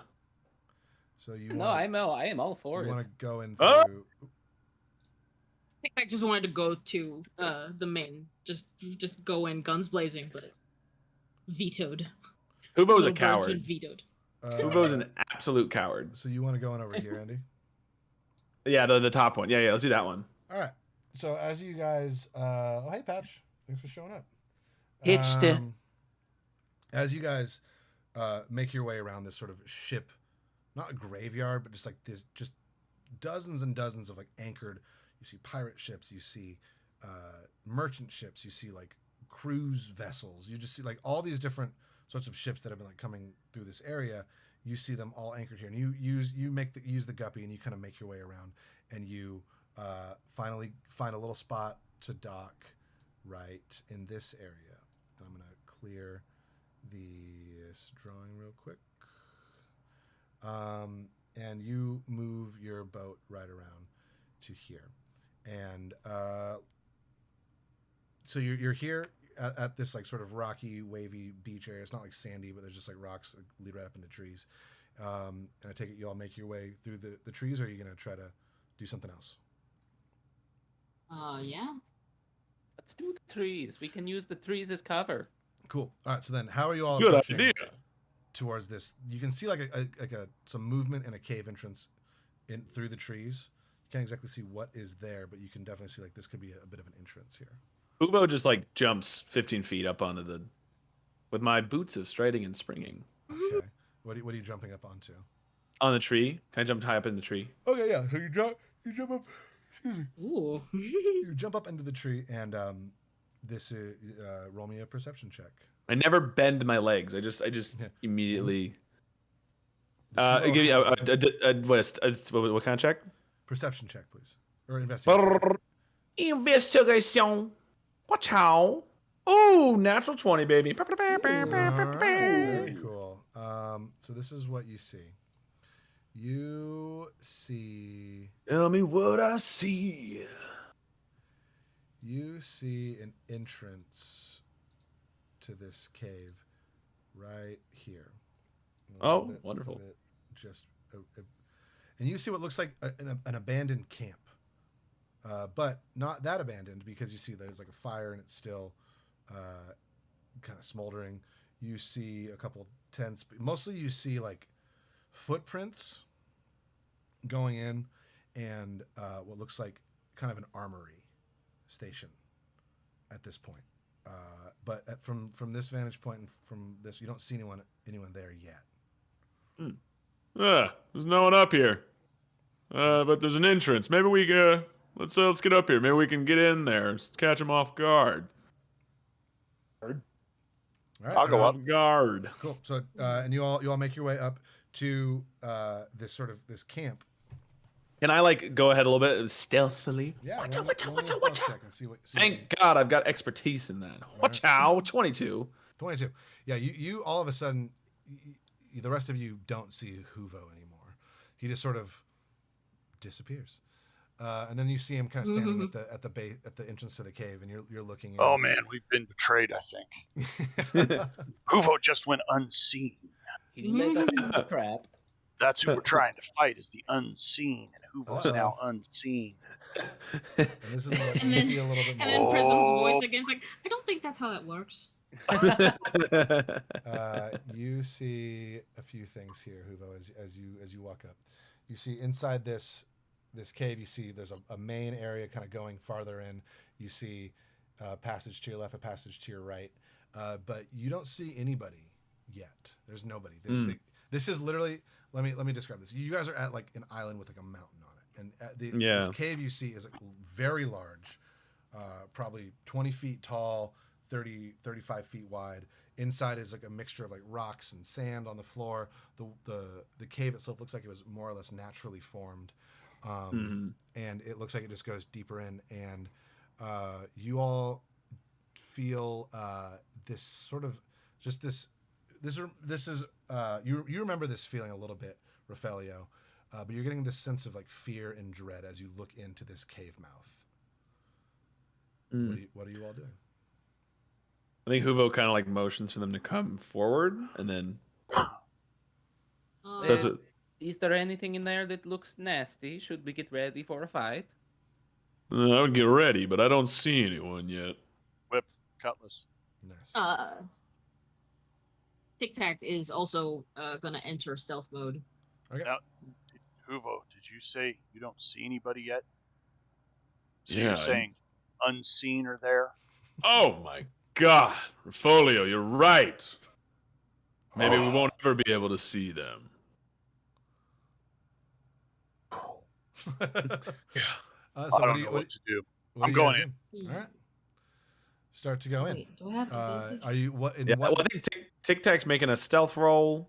I definitely will stay in stealth. Get advantage. Haha. I will do a stealth roll as well. Well, then the last one, LordRichter. Are you going to try to Are you going to try to be sneaky about this, or are you just brazenly walking in? So I have a 24 for stealth. Love it. I don't know what you asked me there. I don't understand a word of it. I think I'm going to braze myself as I walk in. Is that what you're after? Yeah. Do you want to like roast yourself a little bit as you enter in? Absolutely. Got it. No. Are you going to try to be stealthy or not? No. Okay. I'm gonna walk in. I mean, I'm not like gonna bang on the pots and make a lot of noise, but I'm just gonna go right down the center till somebody spots me. Cool. And I'm just gonna rely on the heroic crew that has come with me. Jump They're whoever all comes out there. slunk into the shadows behind you. You look back and you're like, where did they go? Yeah. As you're like, come on, guys. You turn around, and none of them are behind you. They're like my shadows sneaking through rocks. What I do? Oh, my new stealth roll is 14. That's still fine. Mine was 15. Yeah, I just like because I have the cloak. I have the cloak of the bat, so I have advantage in stealth. Love it. Hell yeah. Mainly because my stealth sucks. I'm a sniper, No dude. worries. Hey, the shadows. Sniper, dude. As you start to walk sniper, in, dude. the deeper and deeper you get into this situation here, you know what? I'm just going to reveal this to you guys. You're going to see the great map that I made. You see, as you walk past this way, you see this open up down beneath you. Let me zoom out a little bit so folks can see. You know what? We're just going to unfog everything. Don't worry, Dave. We'll pretend. Oh, no. I mean, you don't have to pretend. Yeah, just put my token on there so I know kind of where I'm at, so I can know what I can see. Oh, I fogged everything. You fogged it up again. Fogged it up. Whoa! Oh man. Oh boy. I don't know why this thing is still. Oh my gosh! Come on. Sometimes. There we go. Well, posture check. Oh, thank you. I am super slouchy. So this is what you all see as you're walking through there. You don't need to, just for timing's sake, you don't need to worry too much about your positioning right now. You guys, you would have if you had to enter in through one of the different ones. You actually chose the best entrance so far, and you all walk in and you find your way. You come in through the You come in through this area and you make. We find our way to shit. You find your way to shit. This is just a we've sewer. hit the latrine, guys. We're crawling into the sewers. You went to the wrong mountain, and this is just a shit mountain. You make your way, and you all stop right about here, and you're being, like, all the three of you are being very stealthy, and LordRichter or Rafael, you're just kind of walking, like, very courageously through the middle of this, but there is no one here. But as you guys get to this middle point, There's not no one.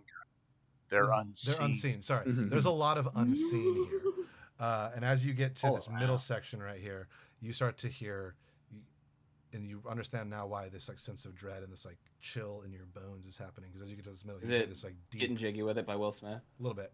You hear this deep chanting, this deep chanting once you get to this point. Boom, right boom, laka, boom. Exactly boom, like that. And with that, being able to hear that, and with that knowledge, you all are able to maneuver your way in deeper into this cavern, and you make your way to this final room right here. And as you look through this door, this is what you all see. Tell me what I see. On your mark, ready, set, let's go. Dance for I know, you know, I go loco with my new joint. This is what you shit. all see. Oh, okay. Plugged in. You all see this room right here, a fairly large room. Actually, hold on. As you enter this final chamber of this lair, you see a truly horrific sight. I spelled site like website. You see a truly horrific sight. Several Kraken priests stand with their arms outstretched.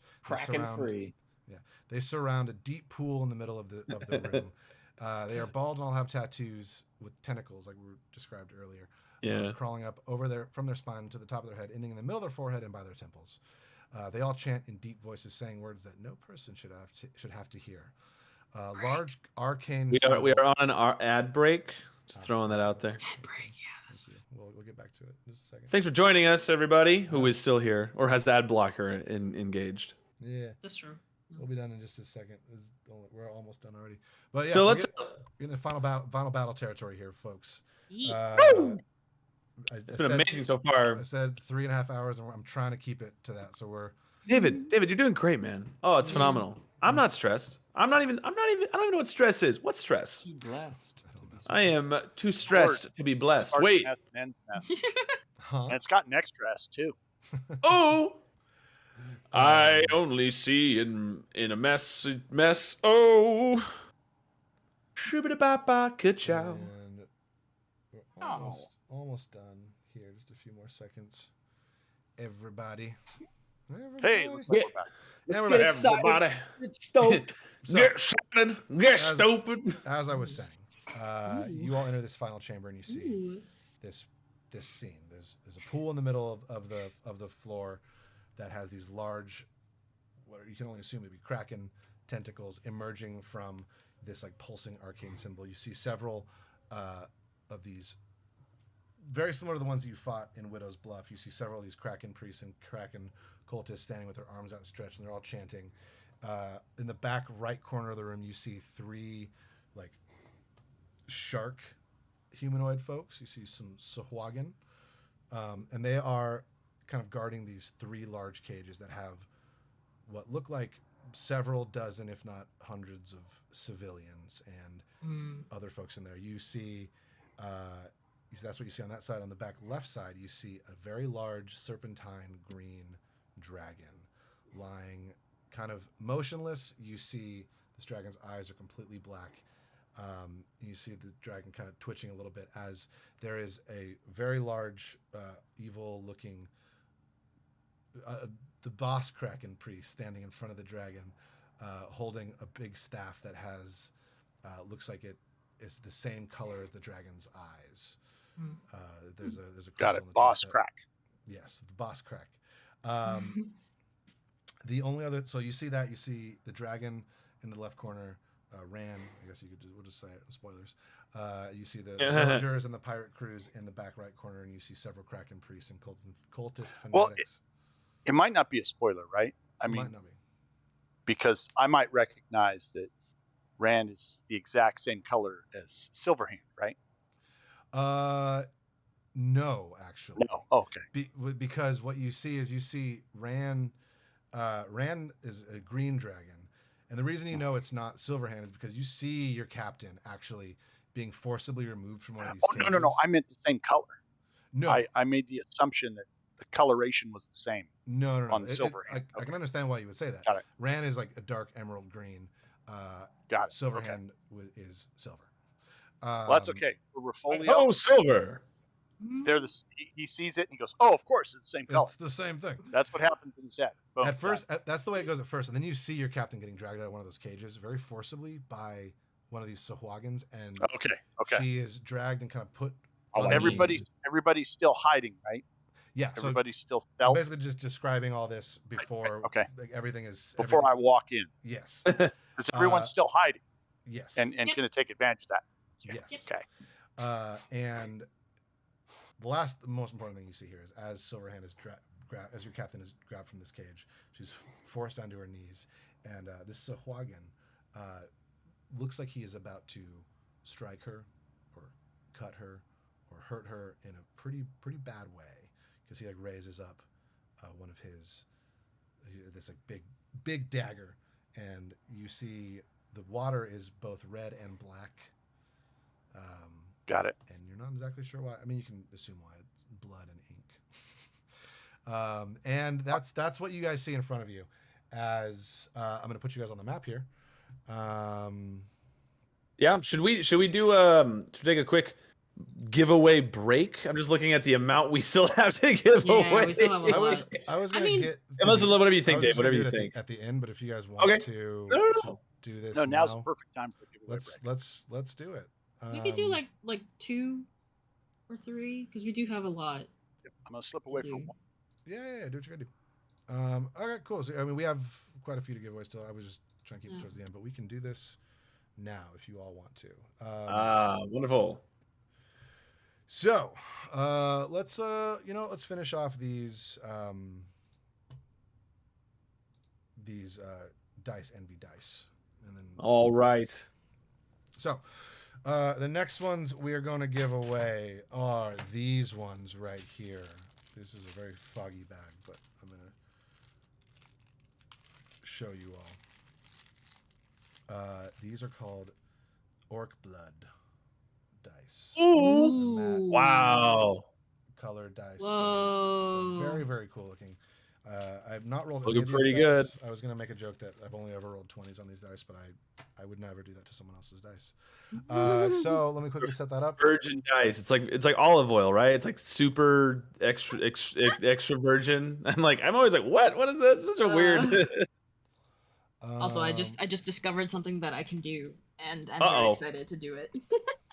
Oh boy. Is it crow? Is it fly? Is it summon Rufio? Giveaway is open. So if you do type !orc, !orc in the chat, you will get entered in for the giveaway of these Orc Blood dice. These are some good looking dice right here. There's some good ones, yeah. You know, and honestly, I think there's enough lurkers here that you have a pretty good chance. Probably got a pretty good chance of getting these. All right, we got some people jumping in here. Yeah. Very good, very good. Yeah. So there's pretty good chances. Yeah. Yeah. Only because we're not allowed to join. As I was saying, because I would be slamming that. All up in there.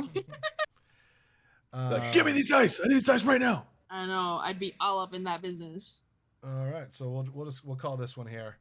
We got a couple people in the chat who've entered, and let's do. I'm gonna count to 10 in my head real quick. Any last minute !orc to get in there, and that's it. Closing the giveaway. Picking the winner. Hey, Buckwheaties. Hey, Buckwheaties. Congratulations. We'll send those out to you as soon as we can.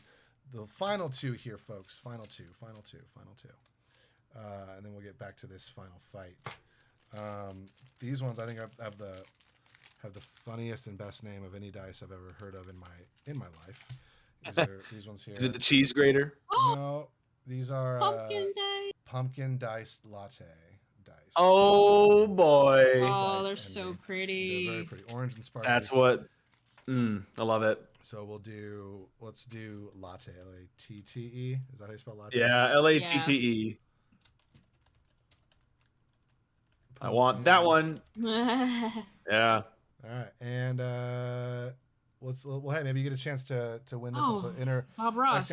He left. exclamation point latte in the chat, and we'll get y'all set up. Thanks again. Seriously, thanks everyone for sticking with us throughout this whole thing. I know it's been kind of hectic and wild, but we're having a good time, and I hope you all are as well. Yeah, absolutely. This has been incredible. David has put so much work into this, and he's put so much of his effort, especially with like running like a normal job. He's been having like crazy hours, and he has just made this into an incredible experience. So I just really want to make sure that David gets some good recognition from this, because major snaps.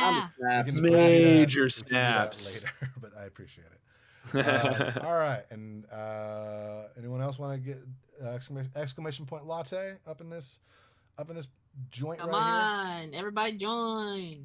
It's all right, and we're gonna close it now. You guys ready? They're so pretty. And Pal. Buck Wheaties, you got your again. wish. You got your wish.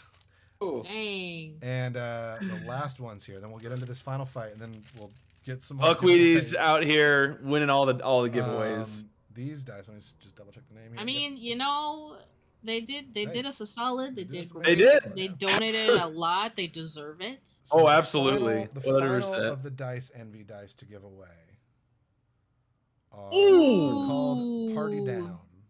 Party Down. Sparkly, Hell yeah. real clear, real fun shit stuff going on in here. It'll be like a total party kill or something. Total party down. Total Party Down. That's a good one. So we'll just do just exclamation point party. Panic at the Dungeon, maybe? Panic at the Dungeon. That's pretty good. That's got to be a podcast name out there. I know there's total party chill. Party down. All right, and so exclamation point party in the chat will get you entered in for these the final of the Dice Envy dice. They're all really cool. There's 9 pieces in each of them. They're very, very fun. And yeah, so then we'll get back into it here, folks. But again, thank you for all the amazing donations that are coming. Thank you for hanging out with us. This has been a blast and a half. And here we go. I totally lost my train of thought halfway through that little speech. Oh, that's great. And we're gonna close it unless anyone else has a last minute entry to do. Nope, that's all right. And closed. If it's Buckwheaties again, I'm gonna be very, very happy. And 3, 2, 1. It's Keone. Oh, Keone, let's go. Keone did say that he was lurking, so he might not say something. But Jim is in the chat. Yeah, Keone or Jim. We'll I mean, they've been like intermittently chatting. Oh yeah. What Yeah, again? Keone. Hey, there he is. Hey. All right, so that's all the Dice Envy dice we've given away now. And Jim's like, I heard him from the other room.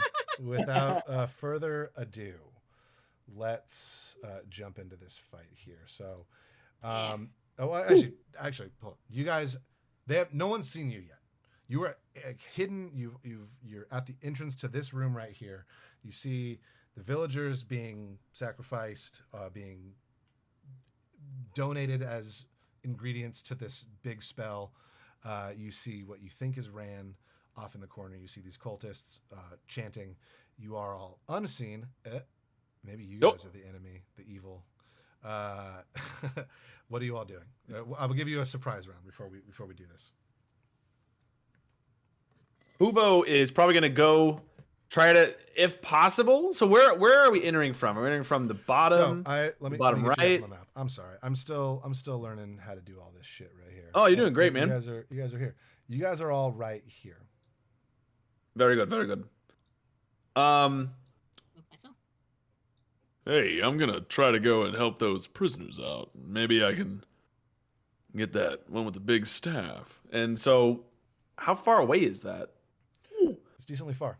It's 60 feet. 60 feet. So, in the surprise round, I think Huvo's gonna use a bonus action to dash. Okay.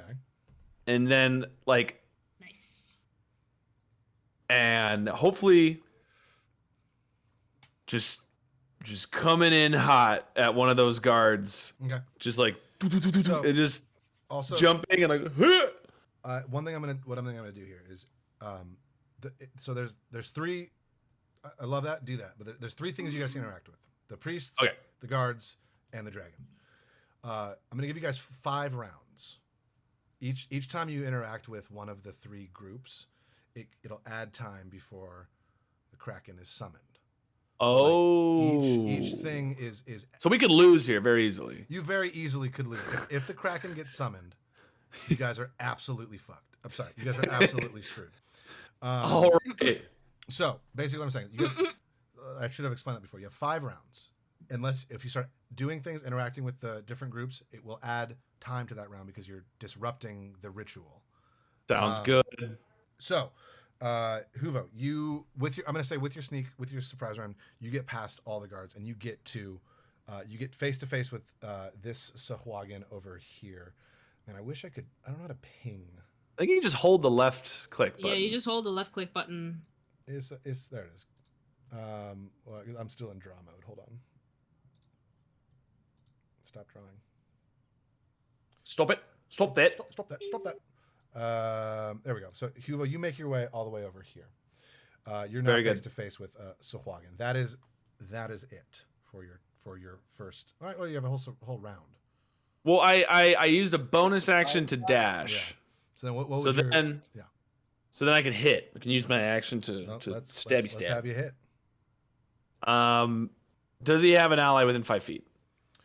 No, but I'll give you advantage on this because you. Well, if he doesn't, I do get it. Just if he doesn't have one within 5 feet, because that is the swashbuckler sneak attack modifier. Okay, then yeah. Yeah, so you don't need advantage if there's nobody within 5 feet. So I don't have advantage, but I do get a sneak attack damage. Cool, you get your sneak attack then. So let's roll that up real quick. Oh wait, I rolled the damage. I rolled the damage on accident.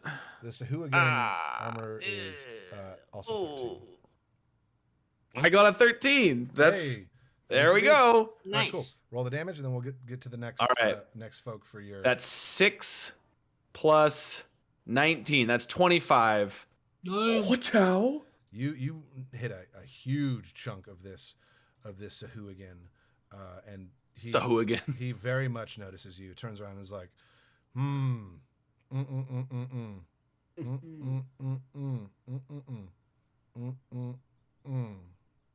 Is he speaking in Morse You're code? muted. You're muted, Lord Richter. You're muted. You're muted. Swear to God. It's all right. So anyway, I was saying, it's basically you smacked your mother in the back of the head and she's turning around in school. Turn around. Oh no. That's what you get. Waggle on the finger. That's all I can do. That's it for Huvo's turn. What are the 3 others of you doing? Huvo has run over to the villagers. Still have the priests and the dragon. I'm gonna walk up here Mm-hmm. to here, Mm-hmm. and as I walk in, since I see that about to attack Silverhand and Sacrificer and all that, I'm gonna go. My sushi order wasn't there at pickup. Remember, I was the one that wanted the fried calamari. You guys gonna take care of that or what? Because I want all the attention here. I want to disrupt the priests. Okay. If nobody turns and I can do it, I'm gonna whip 21 here and drag him away. Got it. Roll me a performance check real quick. All right, performance I don't have, but that's never stopped Hey. Portfolio before. Well, I rolled a focus check and it wasn't very high. So. Woohoo! 13. Let me think if I You have. want to know something wild? I got What? a 12. So as you come up and say, "All right, where's my fried calamari?" You actually get the attention of these 2 guards right here. They're the priests right here. You get this priest and Little known fact, they 21 like and 22. when they're not priesting, they're like fast fooding. Oh, Like yeah, they're like they're Uber fast food drivers. servers. So like what? Exactly. Uber I drivers mean- for sure. Oh, you Culting keep a and perfect priesting. rating. Culting and priesting doesn't pay the bills. You got to have No. a part-time. Yeah, exactly. So cool. You've disrupted the priests, and I'm gonna say that's what you get. So both 22 and 21 are focused on you, Rafaelio. Is there anything else you're trying to do? You said you're gonna try and whip one of them. Yeah, I'm gonna whip Whip 21. 21 is also a 13. So good luck. All right, here we go. That's a That's match. a nat. Oh my goodness. Okay, so the way I do Match. natural 20s is you're gonna hit, obviously. But the damage, you're gonna roll your 2 damage dice. One of them is just fully maxed out. And then you roll another one and add it, and then add whatever modifiers you have to it. All right, so here goes the damage. Okay. And so that's going to be 7. No, hang on. That's 4. Add 3 for the strength, 7, and then 11 points. Excellent. And I'm going to relocate him. All right, relocate. I'm going to relocate him to here. All right, let me. You should throw him onto the Kraken and see if that does anything. Well, that won't give me my fried calamari. All right, so you drag 21 away. I'm gonna say we're gonna have one more round to the ritual for this, because you've just fully taken this dude out of this. He's no longer chanting. And anything else you're trying to do with your turn, with your sneaker surprise? No, I think that's it for right now. I think that'll do. Galette or Tic Tac, what are you trying to do? Galette is going to say, I feel like we run into cultists quite often. They have a general structure. And he's like, check this out to Tic Tac. And then he's like, right over there. And then he's going to cast Banishment on the main-looking priest. Oh, okay. Okay. What do I have to do for that? You have to be a You have to charisma cry saving a throw. lot. A charisma saving. Real I quick. I will cry a lot. What's up? Real quick. Can I, before you banish her, or yeah, I guess her, she looks very luxurious. Looks very happy. Yeah, she looks like she's dancing. Which one is she is. head? I'm sorry. Oh, Let the me dance one zoom in. up Yeah, here. But she by the dragon, she's like the Got it. I wouldn't say she's happy. She's more. That's the token for a vampire priestess. But she's more of a Kraken priestess. Oh, that's I mean, the I one, guess then. because if She's it a very works, then vampy that's fine. Kraken priestess. Never mind, it's okay. Do your thing. I was just gonna snipe her from here. Well, I mean, I can say it's happening relatively simultaneously if you want to try and take a pot shot at her. Yeah, sure. So do I get my 2 actions in the surprise round? Sure, go for it. Cool. Okay, so oh wait, no, that's a bonus action. Never mind. Okay, so bonus action, I'm gonna cast Branding Smite. Okay. Are you a paladin? No, I'm an artificer. Oh, okay. Oh. So I cast Branding Smite on myself, which There's then a whole lot of crying about to happen here, is what I'm picking up. Yeah, there's a lot of damage. So and it says the next time you hit a creature with a weapon attack before the spell ends, the weapon gleams with astral radiance as you strike. Okay. So I'm going to with the gun because it has an 80 foot range. Mm-hmm. Hang on. Yeah, 80 foot range, and this is, as I said, haha, nice, 69. So gonna hit with that real quick for my first action. Roll. Oh, that's gonna be 5, 6, 7, 8, 9, 10, 11, 12. Ooh. 12 damage. Oh wait, 12 to hit. No, 12 to hit. Yeah, that's unfortunately that one's gonna miss. She has a 16 armor class. Oh, okay, all right, and then we just get ready. The second shot. Okay. 10 plus 7, 17. That'll hit. Yeah. That's that beats her 16. So roll the damage on that. Hello. Okay. 2d10 of 16 damage. So I'm sorry. 16 damage. Excellent. Cool. As you. Oh wait. Does it? Oh shoot! I didn't add the attack. Can I add? Do I add the attack on this one, or was it only for the first? Add. What do you mean? Add your attack? Your attack. Modifier? For the branding smite. Oh. Add it for this one. Let's. Okay. We'll keep things moving here. You put in your branding smite ammo. Yeah. Yeah.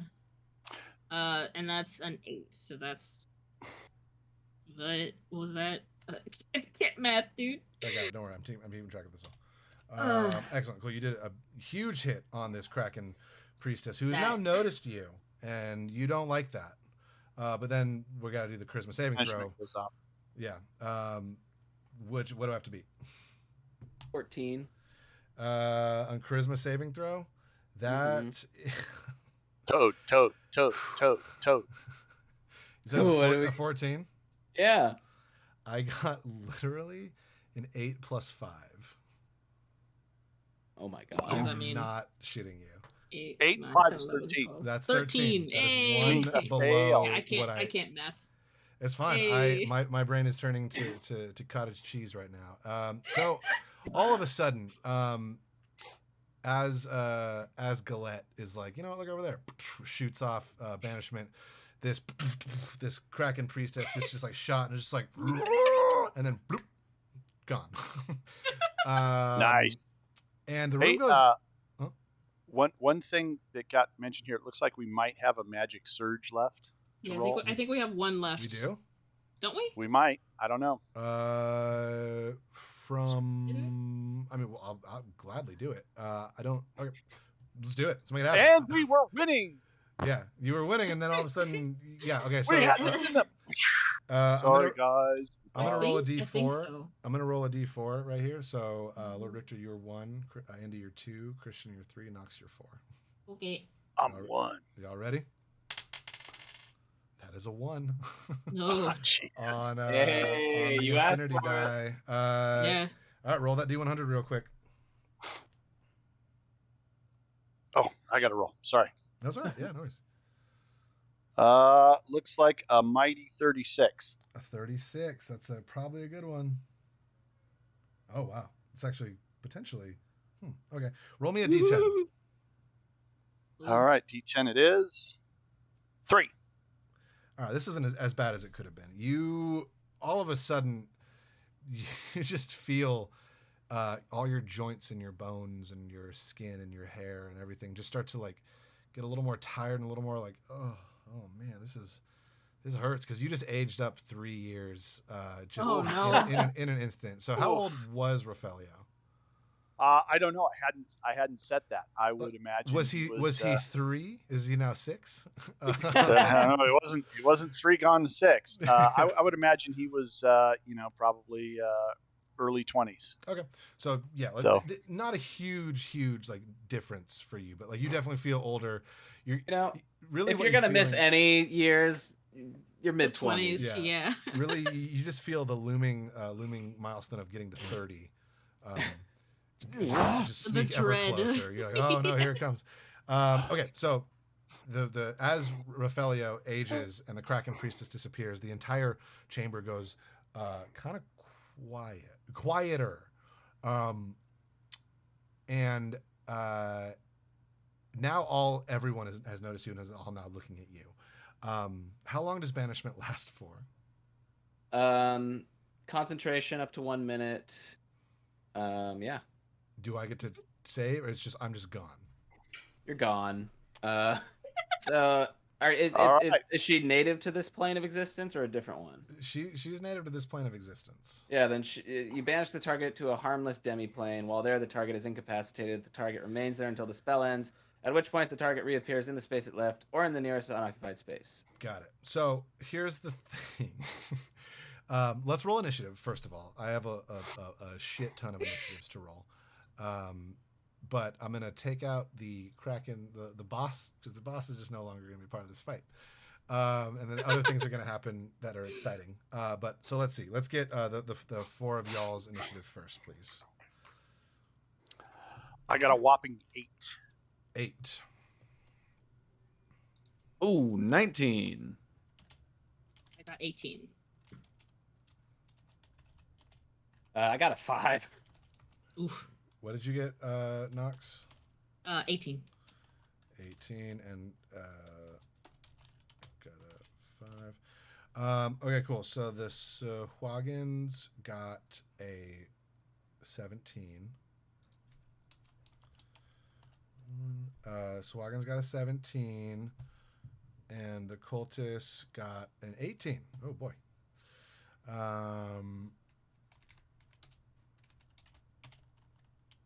All right. So the way this is going to go, just to speed things up here a little bit, Huvo, you are first with a 19. Okie dokie. So, sorry, what? no, I'm just, yep. All right. So Huvo's first with a 19. Then we have the 5 cultists that are going to go. And then we have Tic Tac. And then we have the Sahuagins. And then we have Rafelio. And then we have Galette. So, Okie dokie. give me 1 second here. Sorry, y'all. I know there's quicker ways to do this, but we're just going to do this way. Does Shard not have an initiative tracker? It does, but because we haven't set up the character sheets appropriately, it's not going to really work all that well. But I will have this set real quick, and we'll be good.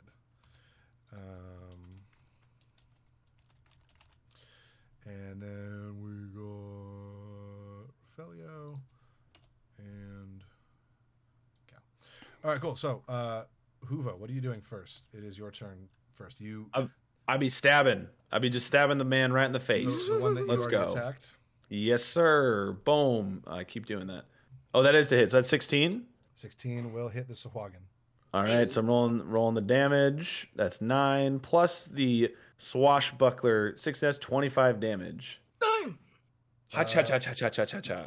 Excellent. So 25 damage on this first dude that you've already attacked. Yes, So sir. that's like 50 damage total. I'm pretty sure. Ha cha cha cha cha cha cha. Yes, sir. This guy is on his last leg. And I'm just gonna boing myself up to be on top of the prisoner's cage. Mm-hmm. And since I have fancy footwork, I do not get attack of opportunities. All right. Oh, shit. So you have one of the what's it called? So Oh, well, actually, you know what I'm gonna do with my bonus action? I'm gonna actually just do. I have a dagger in my offhand. I'm just gonna stab him. Okay, I think you can do that. You can do like with your bonus action. You can just. Oh, that's a 9. So that's not gonna hit. So, well, it doesn't matter if you could or couldn't do it because Yeah. it doesn't happen. As this guy, as you stab this Sahuagin, he's not looking great. You have 2 other Sahuagins left. Now, Rafelio, this might get interesting for you right here because it is now all the cultists' turn. Bring it. They're gonna come up to you. every single cultist. Well, the three of them, because they all can't make it to you right away.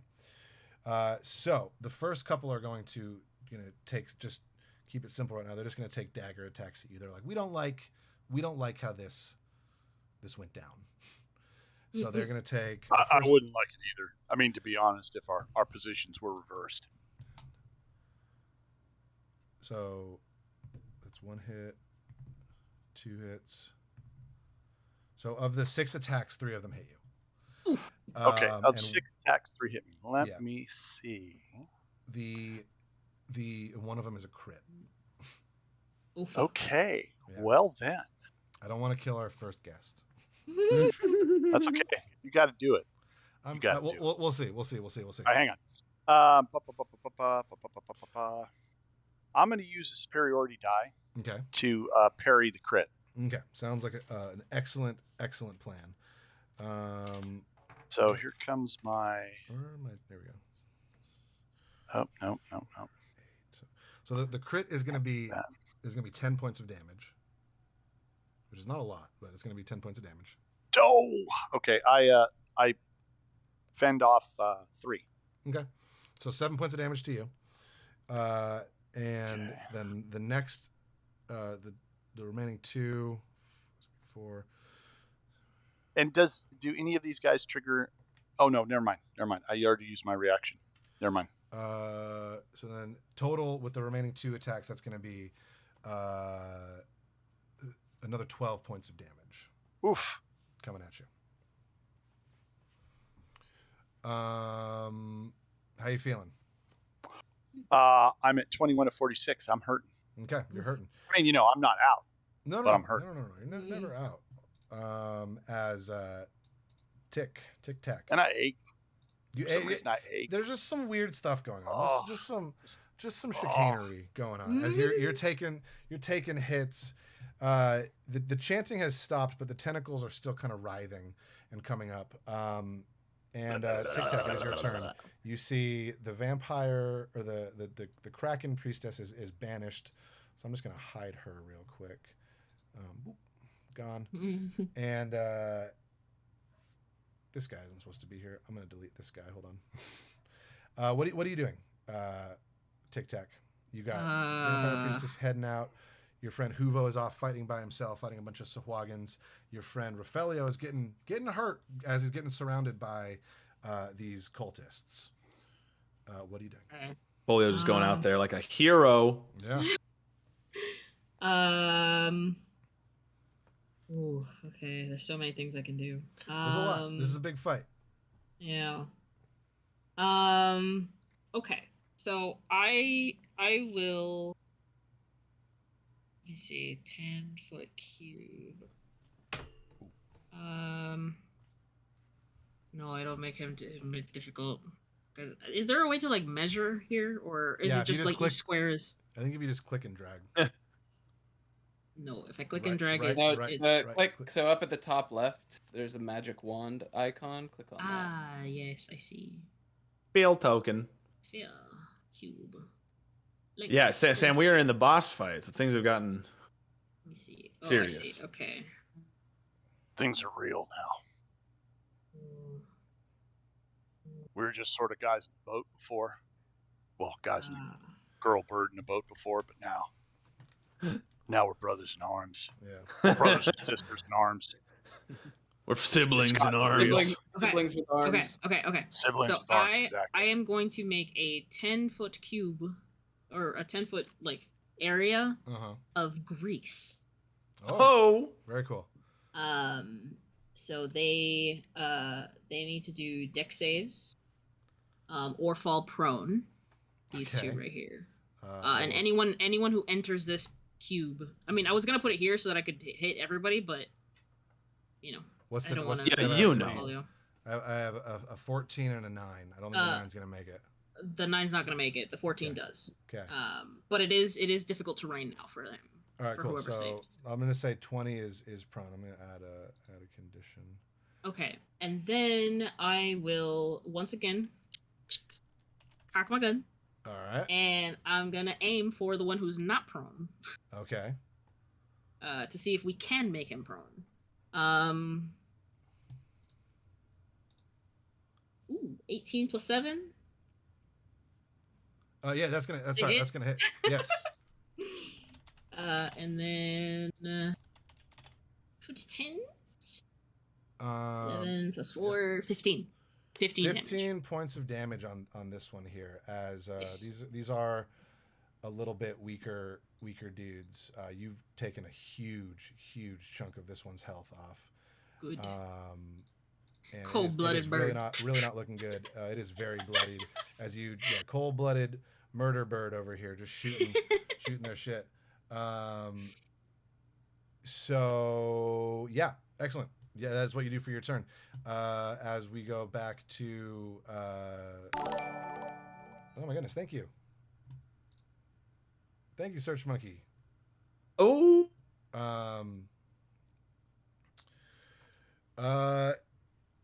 Okay, so advantage. Let's see here. It's now the Sahwagin's turn, so let me get to them on the map over here.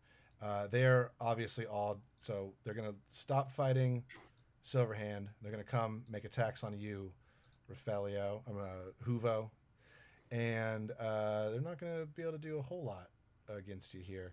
Oh, is that Silverhand right there? The one that's like smiling, number 24. It's a druid token, but we're just gonna pretend she's very a really cool pirate. So what's your AC? 14. I am on top of something. Yeah, no, I'm giving him disadvantage. So the first 2 miss. Woo! The second 2, wow, another critical failure. Nice. And so actually all of them miss as you're dashing and dodging around as they're sticking their tridents and trying to get you here. All of them miss with those These attacks. Sahwagins look like they have like like conch bras or something. They might. They might. All right, They Raphaelia, do. it is your turn as things are getting a little bit heated over here in this situation. You have a very weakened cultist in front of you, a prone cultist in front of you, and one untouched cultist beside you. What are you doing? All right, I'm up. That's what I heard. Yes. Okay, so 8 and 20 are slippery and grease, or no, or potentially. So 20 is prone, Prone, got it. and 8 is not. But I It's shot not. him, and he's pretty weak. He's Okay. bleeding. Okay, well, thanks to the advantages I Yeah. have, Thank you for the I advantages am everybody's going donating. to I am going to attack number 8 with a cutlass. All right. And advantage. I'm going to tell you right now. Roll to hit because that person has 1 HP. If you hit, you're going to destroy them. Are they? Oh, jeez. Oof, Oh rip. no! No, not with the 2 and the 3. Okay. Dang. That's all right. You You That's gotta the way it sneeze goes. on him, man. Just breathe, give him a little bit of I know. virus, and they'll just go Unfortunately, straight I have a down. second attack. I have a Second second attack. attack. Yeah, I'm yeah. going to use Hit my on whip. him. Use the whip. I'm going to use my whip. Okay. And going to see if we can't cause some pain and suffering here. All right, so 13. Yeah, that means Okay, that's excellent. going to hit it. Yeah. All right, so I'm going to roll damage on the whip, Please do.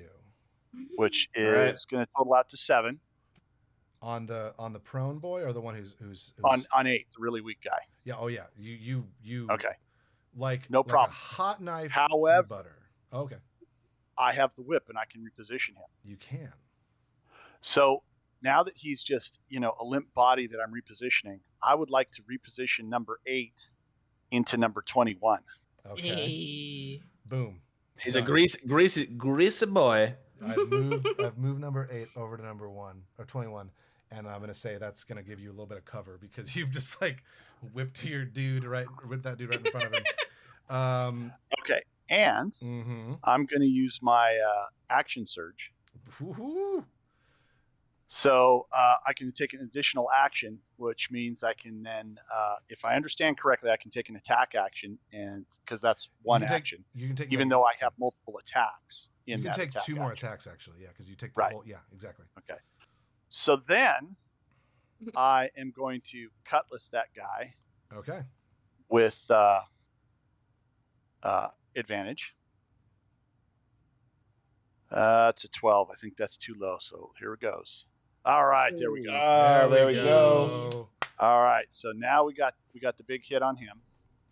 All right. And here comes the damage. There we go. I like that damage too. Mm-hmm. And then I am going And to then whip number 20, who's prone.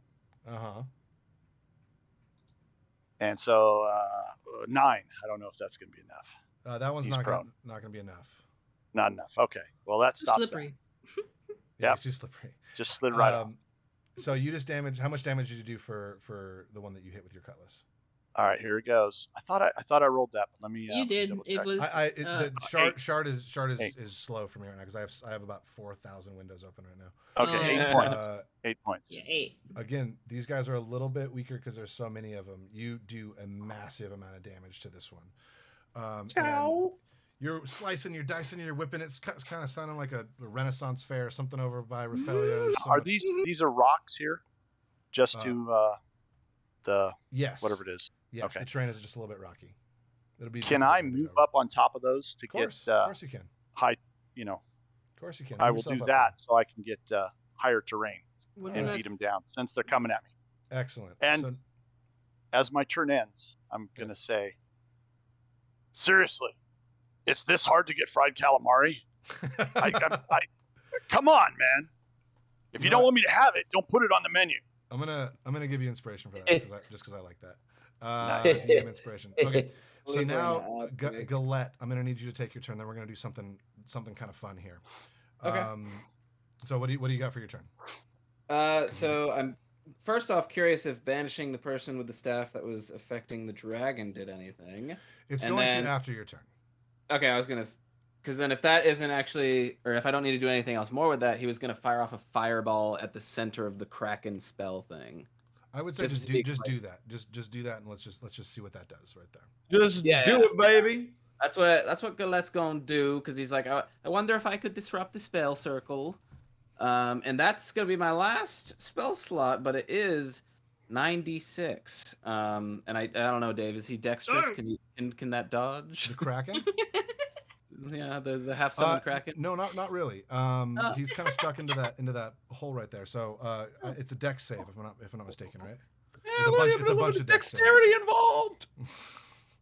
1 second here. How do I? Let me see if I can get.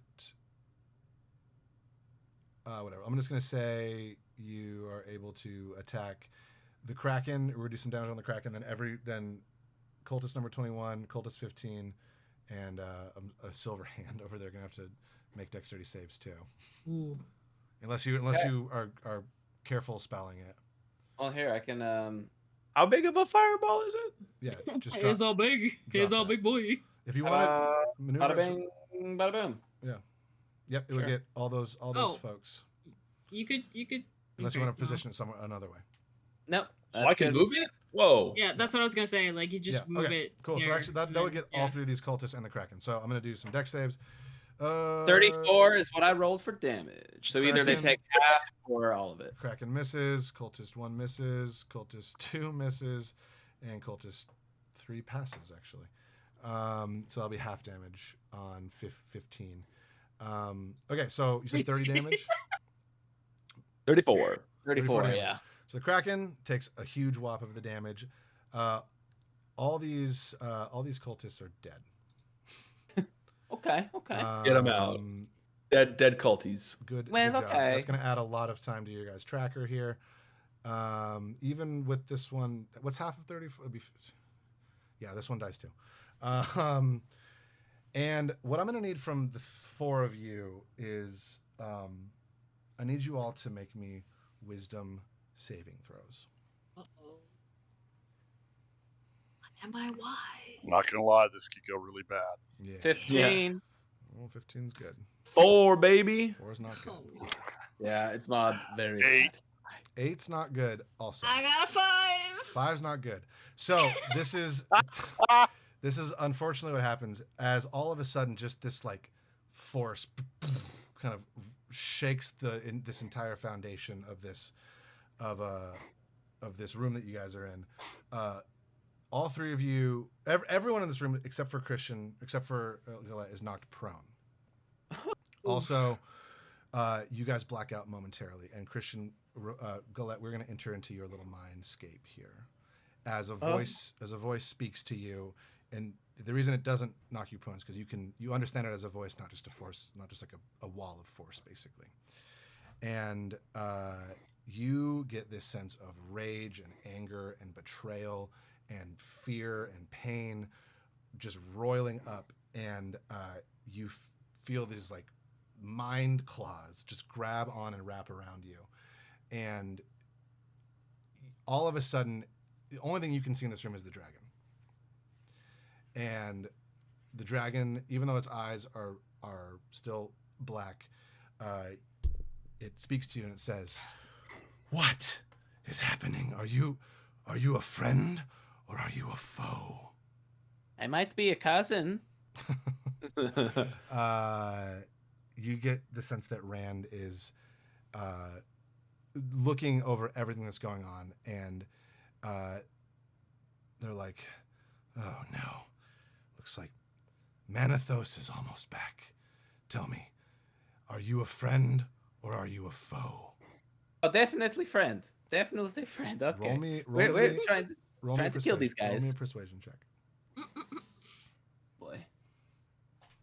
You've Oh, never- that was you almost have a not- natural one. You have 16. You have not used your advantage yet.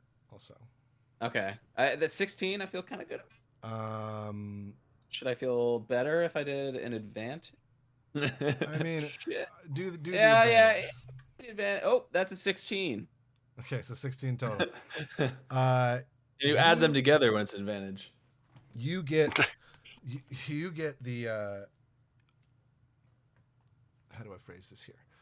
All of a sudden, Rand's focus is just like fully dropped on you now, like even taken away from this Kraken that's being summoned. And she says, well, I guess even if you're wrong, even if you're lying to me, I could probably still kill you. And because you have banished the fucking staff that was controlling her to a different plane, different dimension, and you've been able to talk with her, you see her eyes clear up. And she stands up, and all of a sudden you're like, holy shit, this thing is fucking massive. Like, this is an adult green sea dragon.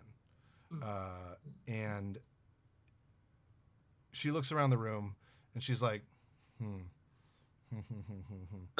Yeah, makes and sense. Makes sense. Yeah, that's she- right. Like you smacked your mom in the back of the head. She's Yeah. scolding you. Exactly. She lets out just a ginormous roar, and she takes off. She jumps into the sky, and she like just dive tackles in through this water. The Kraken and the tentacles start to go back down into this situation right here. Bubble. And as that happens, pretty much all the cultists are dead. The Sahuagin are like, What are they getting paid? What's their hourly? we didn't sign up for this, so they're gonna start to turn and run, and pretty much all of a sudden, what was setting up to be fairly an epic battle looks like it's coming to a fairly screeching halt, as Rand has taken the Kraken away, and everyone else is fleeing. And just because it is getting close to 4 hours here, again, so sorry. I know we got people trying to do stuff after this. Rand takes the Kraken away, and just at that point, once all danger is past, you hear the thundering footsteps of several pirates running behind you, and it's the sea monsters, and they're like, oh, are we too late? Oh, damn it, I guess we're too late for this one. Oh, the Deus Ex Machina. We were so Shit, close. we were so close to that. And with that, the danger has passed. You guys have stopped the was like, ritual. Not meaning to do that. Wait, what? You guys, it's like, wow, this is kind of an abrupt stop to this. And you guys are, the sea monsters are back. The remaining pirates and the remaining townsfolk are like, oh my gosh, you all just saved us from becoming like Kraken chow. I Kraken know. chow and Calamari. armies to these Krakens. Silverhand runs over to you and gives you a big hug, Rafelio, and she's just like, thank you so much. I was taking a gamble, and you came through. I could actually see a promotion to some higher leadership in your future here. And she, Wow. They promote from within, which is good, you know. they do, and Yeah, with my 6 charisma. Shit. That's the only way I'm going up. to just to I- speed things along here. I do have a question though, What's up? because the banishment spell. We've We gone- all- we've we gone all, like- so far past that. Knox. this- I'm sorry. Okay. Like We everyone's cleared out of that clearing. Yeah. Like the battle's done. Everyone's gone home, and then boop, she's like, and she's like, "Damn it!"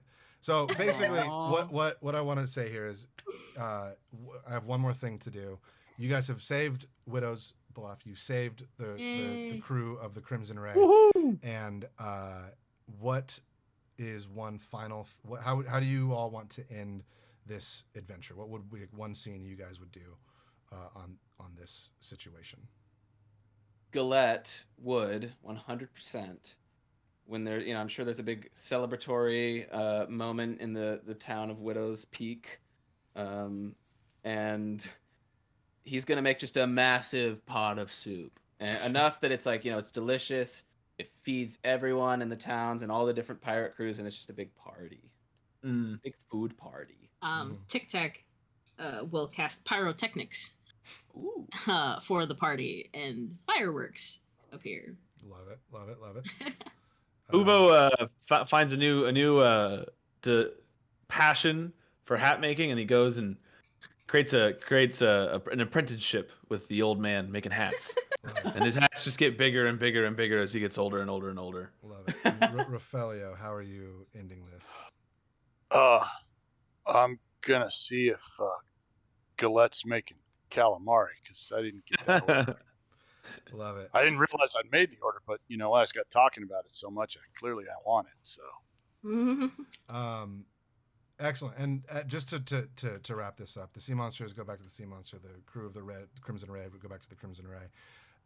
In each individually, you're approached by Ran, and she offers you a draconic boon, basically.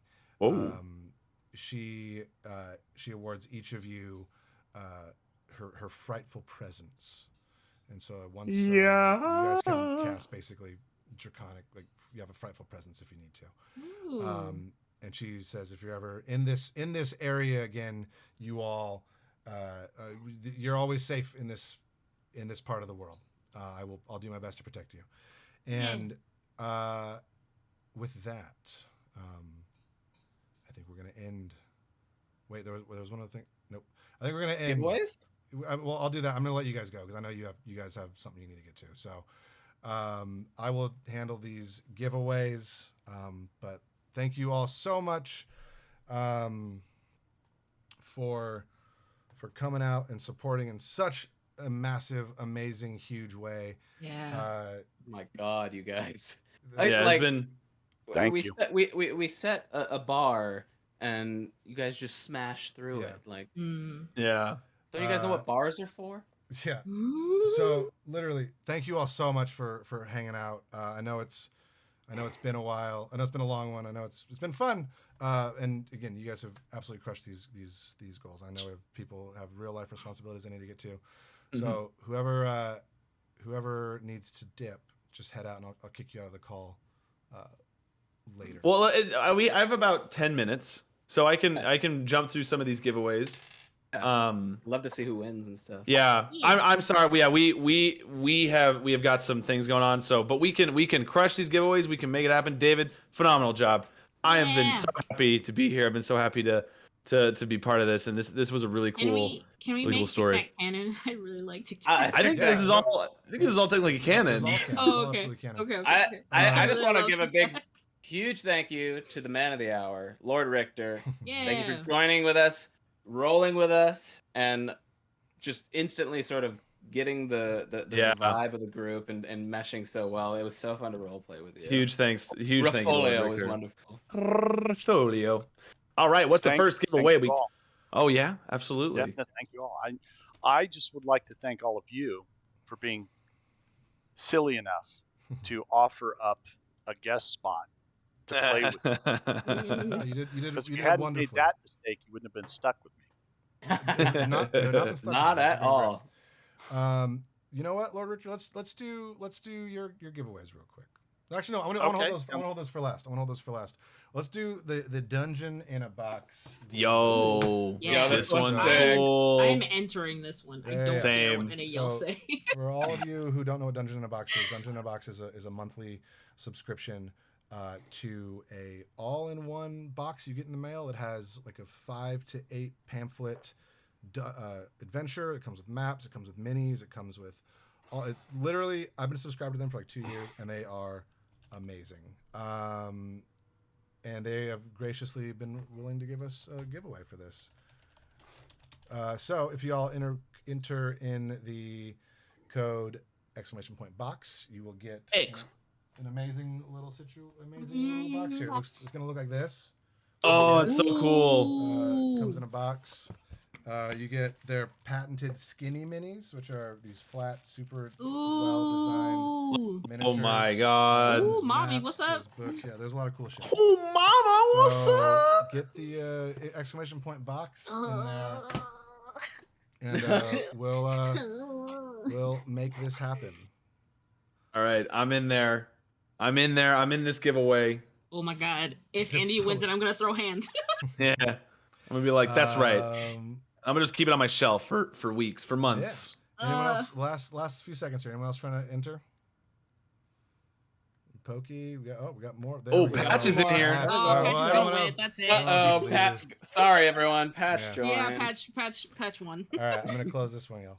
And drum roll. It is Patch. Yeah. I'm not even Oh joking my to God! Are you. you Knew got? it. Hell yeah, Fucking knew Patch. Yeah. We will get that sent out to you. Alright. Come on, Patch. It's I only knew fair. it. Only Oh fair. my god. He's so Um, good. He's so good. This dude. Come All right, on. He's so- so good. Then He's we so good at got- giveaways. Let's crazy. Let's see. We got Exceptional. just one more here, Lord Richter. Then I'm gonna let you do the three that you're Yep. in charge of. We'll do the heart-shaped health tracker from our Woo! dear friends, Arcane Spectacles. We love arcane spectacles. Love us some. So this will be exclamation point health. Exclamation point cardio. Health is wealth. And that's open. So exclamation point health. Throw it in the chat now, folks, and you'll get. You have a chance to win this amazingness right here. Pop it up on screen. It's really fun stuff. They make amazing, beautiful, quality, wonderful stuff. And let's see who's all entered into this one. Yeah, some good community members. You know, they're great Oh, they're people. Jared and Kiriana or Caitlin. Caitlin. Kiriana. She goes by Oh. both of that. Oh, yeah. I Discord. Yeah, name. get confused. Caitlin in real life. Kiriana's her username. Yeah. Caitlin. Right. All right, I'm gonna close this one, y'all. Unless anyone else wants to enter. Patch, do you want to enter into this You one? want to win this one too, Patch? Patch snatched it away. And I'm gonna close. He's this like, yeah, I'm one. just gonna get the one that I actually want, Yeah. and I'm gonna do it. Comes Just in, showed just up, I'll swoops the take dungeon in a box. that. Yeah. Oh. Hey, Christian. Christian, you're gonna get that. Hey! that Crusticle. health tracker. I- Very fun. I've been wanting an arcane spectacles thing for a little while. That's amazing. Very good. I'm glad you got one. Oh, we're on a break here. Fuck. Yeet. Okay. All right, Lord Richter, you're up. I'm sorry, I'm just trying to blaze through these here. I'm sorry, guys. We're No, on an that's ad fine. break. It's okay. Though. It happens. Give it a couple seconds. You're still gonna have to do it. Oh, I'm just letting you talk about it. Which one do you want to do first? Let's just do the stand, whatever the metal set is. The metal Metal set. set first. All Yeah. right.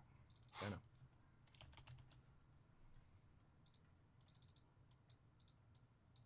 And did they tell you anything about the metal set, or just that it's a set of Pull metal up dice? The email. I think it was just like a random. set. Your face on a cookie. Some of these advertisements, they and we're look back, funny. we're I back, just we're don't back, have we're any. back, we're back. No, I'm pretty sure it's just a metal set. I apologize Okay. for not having that information handy. But can you tell us about this from Metallic Dice Gaming, Lord Richter? Well, Metallic Dice Gaming has great dice. Their metal dice are amazing. I've got several sets of my own. And this first giveaway is just going to be one of their sets of dice, one of their metal sets of dice. I guess they've promised to send one. We don't even know what it is, so Yeah. it's going to be awesome It's magical. because we don't even know yet. So, what's our thing to enter? Exclamation point metal. Metal. METAL. That's right. Full metal dice. Full metal. Full dice. metal jackety Full metal dice. alchemist. Your Full odds are Metal pretty Alchemist. good. So Got some far, good, good. some odds good are- odds odds. are Good. great. I also chat. I'm sorry for just ripping through these right here. I'm not trying to not give you guys proper time to enter, but I want to give you all back the rest of your day. It's been fun, but I know y'all don't want to see our faces for much longer. I don't know. My face is pretty good. I like looking at it. Actually, I'm you just have saying. You have a great face. You have a great face. Anyone else want to exclamation point medal for these last? We're getting down to the last couple giveaways here. You got some good odds. Very- 25% very chance good of odds. winning right now. All right, I'm gonna close this one. Boom. it be closing. We have. I'm really hoping it's mod. Nope, the Dimpire. Oh, Dimpire takes this Dimpire. one. Hell yeah. Ah. Right here. Well, yeah. Good work, the Dimpire. I know you worked hard to get these ones. All right. So the next one. second set Yeah. of dice from Metallic Dice Games. These are LordRichter power dice. Okay, on. as heard on Inspired Incompetence, they are absolutely 100% there. They're in the description on the website. This is it. The most powerful dice you will ever own. They're what I use today to go to victory. Yeah. Even though it was an unconscious victory, it was still victory. So we'll just do exclamation point power for that one to get into there. I'm What is entering, it I'm about entering into this drive, powerful. though? Oh, we stay hungry. We Lord Richter, I'm sorry. Are these the I definitely want some LordRichter from dice. Metallic Dice Gaming or for Inspired Incompetence? This is from Metallic Dice Okay, Games, cool. according to Cool.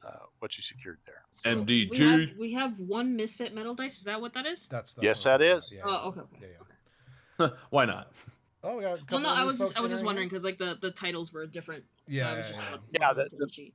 The Misfit Metal Dice, which is a set of dice that are supposed to be seconds or they're not supposed to be quite right or something, which honestly, I think in all the Misfit dice I've seen, which is 6 or 7 sets, I've only seen one that had like a slight scratch. Right. That's it. Oh, they're beautiful. So they're beautiful. Just for whatever reason, they don't make the full sets, and they're absolutely fantastic. Search Monkey already has a set, Yeah. so he can attest to that. He's in there, no problem. So Right. telling you, this is it. We got exclamation point power if y'all want to try and get in here. We're going to close it in just a few seconds here. So exclamation point power, and you can get these LordRichter power dice for yourself. And 5, 4, 3, 2, 1. Close that. And here we go. We're going to pick the winner. Sam. Oh, it's Hey, Sam. Sam. Hell yeah. Sam. Patch did not win. Just want to throw that on the record. Patch, you didn't win. He was in this. Hey, all right. We gotta reload that one. Reload it? Huh? What? Oh no, just because Patch didn't. Oh, win, because Patch didn't win. Cool. And Clearly something was off. The very final one here. The very final one All right, here. now this is from Inspired Incompetence, and this is going to be a set of MDG dice that they graciously are donating for the cause and today. So here comes some more good stuff. Yeah. I don't know what they promised to give. Yeah, it's His fancy dice. I misspelled. That's one of the misspellings that we're talking about. It's a set of dice. Set of dice. So, yeah. So they're going to hook you up with a set of dice. we have a from lot of Metallic dice. Man. Dice, baby. Yeah. So exclamation point inspire to get on into this one, and this will be the last giveaway, folks. So you can stop listening to us and just hear in just a second. Don't do that. But yes, exclamation point inspire will get you into this very final one, and then we'll sign off and say our Oh goodbyes. man, this has been a wild ride. Wild ride. Wild West. It's the wild west. And well, you know what? We're gonna end this one here, folks. I'm closing it now. And we're gonna pick winner. Wait a minute. Is it Andy? That's me. Woohoo! All right, folks, and that does it for our giveaways, and actually does that for our From Afar podcast, LordRichter, Jaspers Game Day charity stream 2022. Thank you all literally so much. Thank you so much to an amazing cause to help raise awareness and prevention for. I guess Andy is now gone. Oh, and now Andy's back. I'm so sorry. That was a misclick. Andy's back. So yeah, no, Jaspers Game Day, amazing, doing amazing work. Go check them out. You all seriously came out in such a huge way. We smashed our goal completely thanks to all of y'all. So check out all their links for Jaspers Game Day. Let's quickly go around. Starting with Nox, we'll go backwards here. Nox, who are you? I'm Nox Fatty. I played Tic Tac, the cold-blooded bird killer, I guess. Yeah, truly. Wonderful. And Christian. My name is Christian Spinella. I was playing Sous Chef Galette, and you can catch us on From Afar podcast. Thanks for watching it. And Andy. This was Andy Tilstra. I'm David's younger brother. Mad fun today. Had a great. I was playing Huvo Scrum, the cowardly, garish, and rakish, and altogether amazing-ish. All the ish. Orc, half All the orc, ishes. swashish, buckler-ish. And finally, last but not least, LordRichter, tell us who you are. I'm LordRichter, and I hang out with the guys from Inspired Incompetence, the folks from Afar, and you can catch me in their Discords, and I just like to play lots of games. Yeah, and as showcased here today, LordRichter, you are an amazing asset to any table. So thank you for joining us on this wild ride. Thank you for helping raise so much money for Jaspers. And with that, everyone, I think we're just going to call it here. Thank you so much for watching. Love you all. Stay Are we happy. gonna raid anybody or? Yeah, let's go raid diagnosed Matt over there. So Oh hell yeah, he's running a tournament right now. Oh, nice. How do you do that? Raid. It's /raid. DIAG. How do you spell diagnosed? I have diagnosed, but is it _Matt? I think it's just or diagnosed just Matt. Hold on. One second. MATT? It's just all one word, capital D, capital M, and then MATT. So yeah, we're gonna rate our friend Diagnosed Matt. He's also a big advocate for mental health and all sorts of stuff. So thanks everyone. Bye everybody. Catch you all later. Love you all. You're the Bye. best. Bye. I don't know if we're gone yet. Chicka chow, Yeah, chicka we are. chow, chicka chow. Yo. Great job. Such a fucking Lord fun Richter, thank you session, so much man. for that. Sorry for the rushing through that last little bit there. No problem. You are an amazing, wonderful person. Thank you so much. Yo, we got to $470. Yeah. I got to bounce, but love you guys. Lord Richter, Wow. you're amazing. This is great. David, awesome job. Love you. Bye-bye. I also have to bounce. Same thing, but Lord Richter, again, thank you for joining us, dude. You really, Thanks for having me. Seriously, really thanks slayed for it. having It me. was fun. Of course.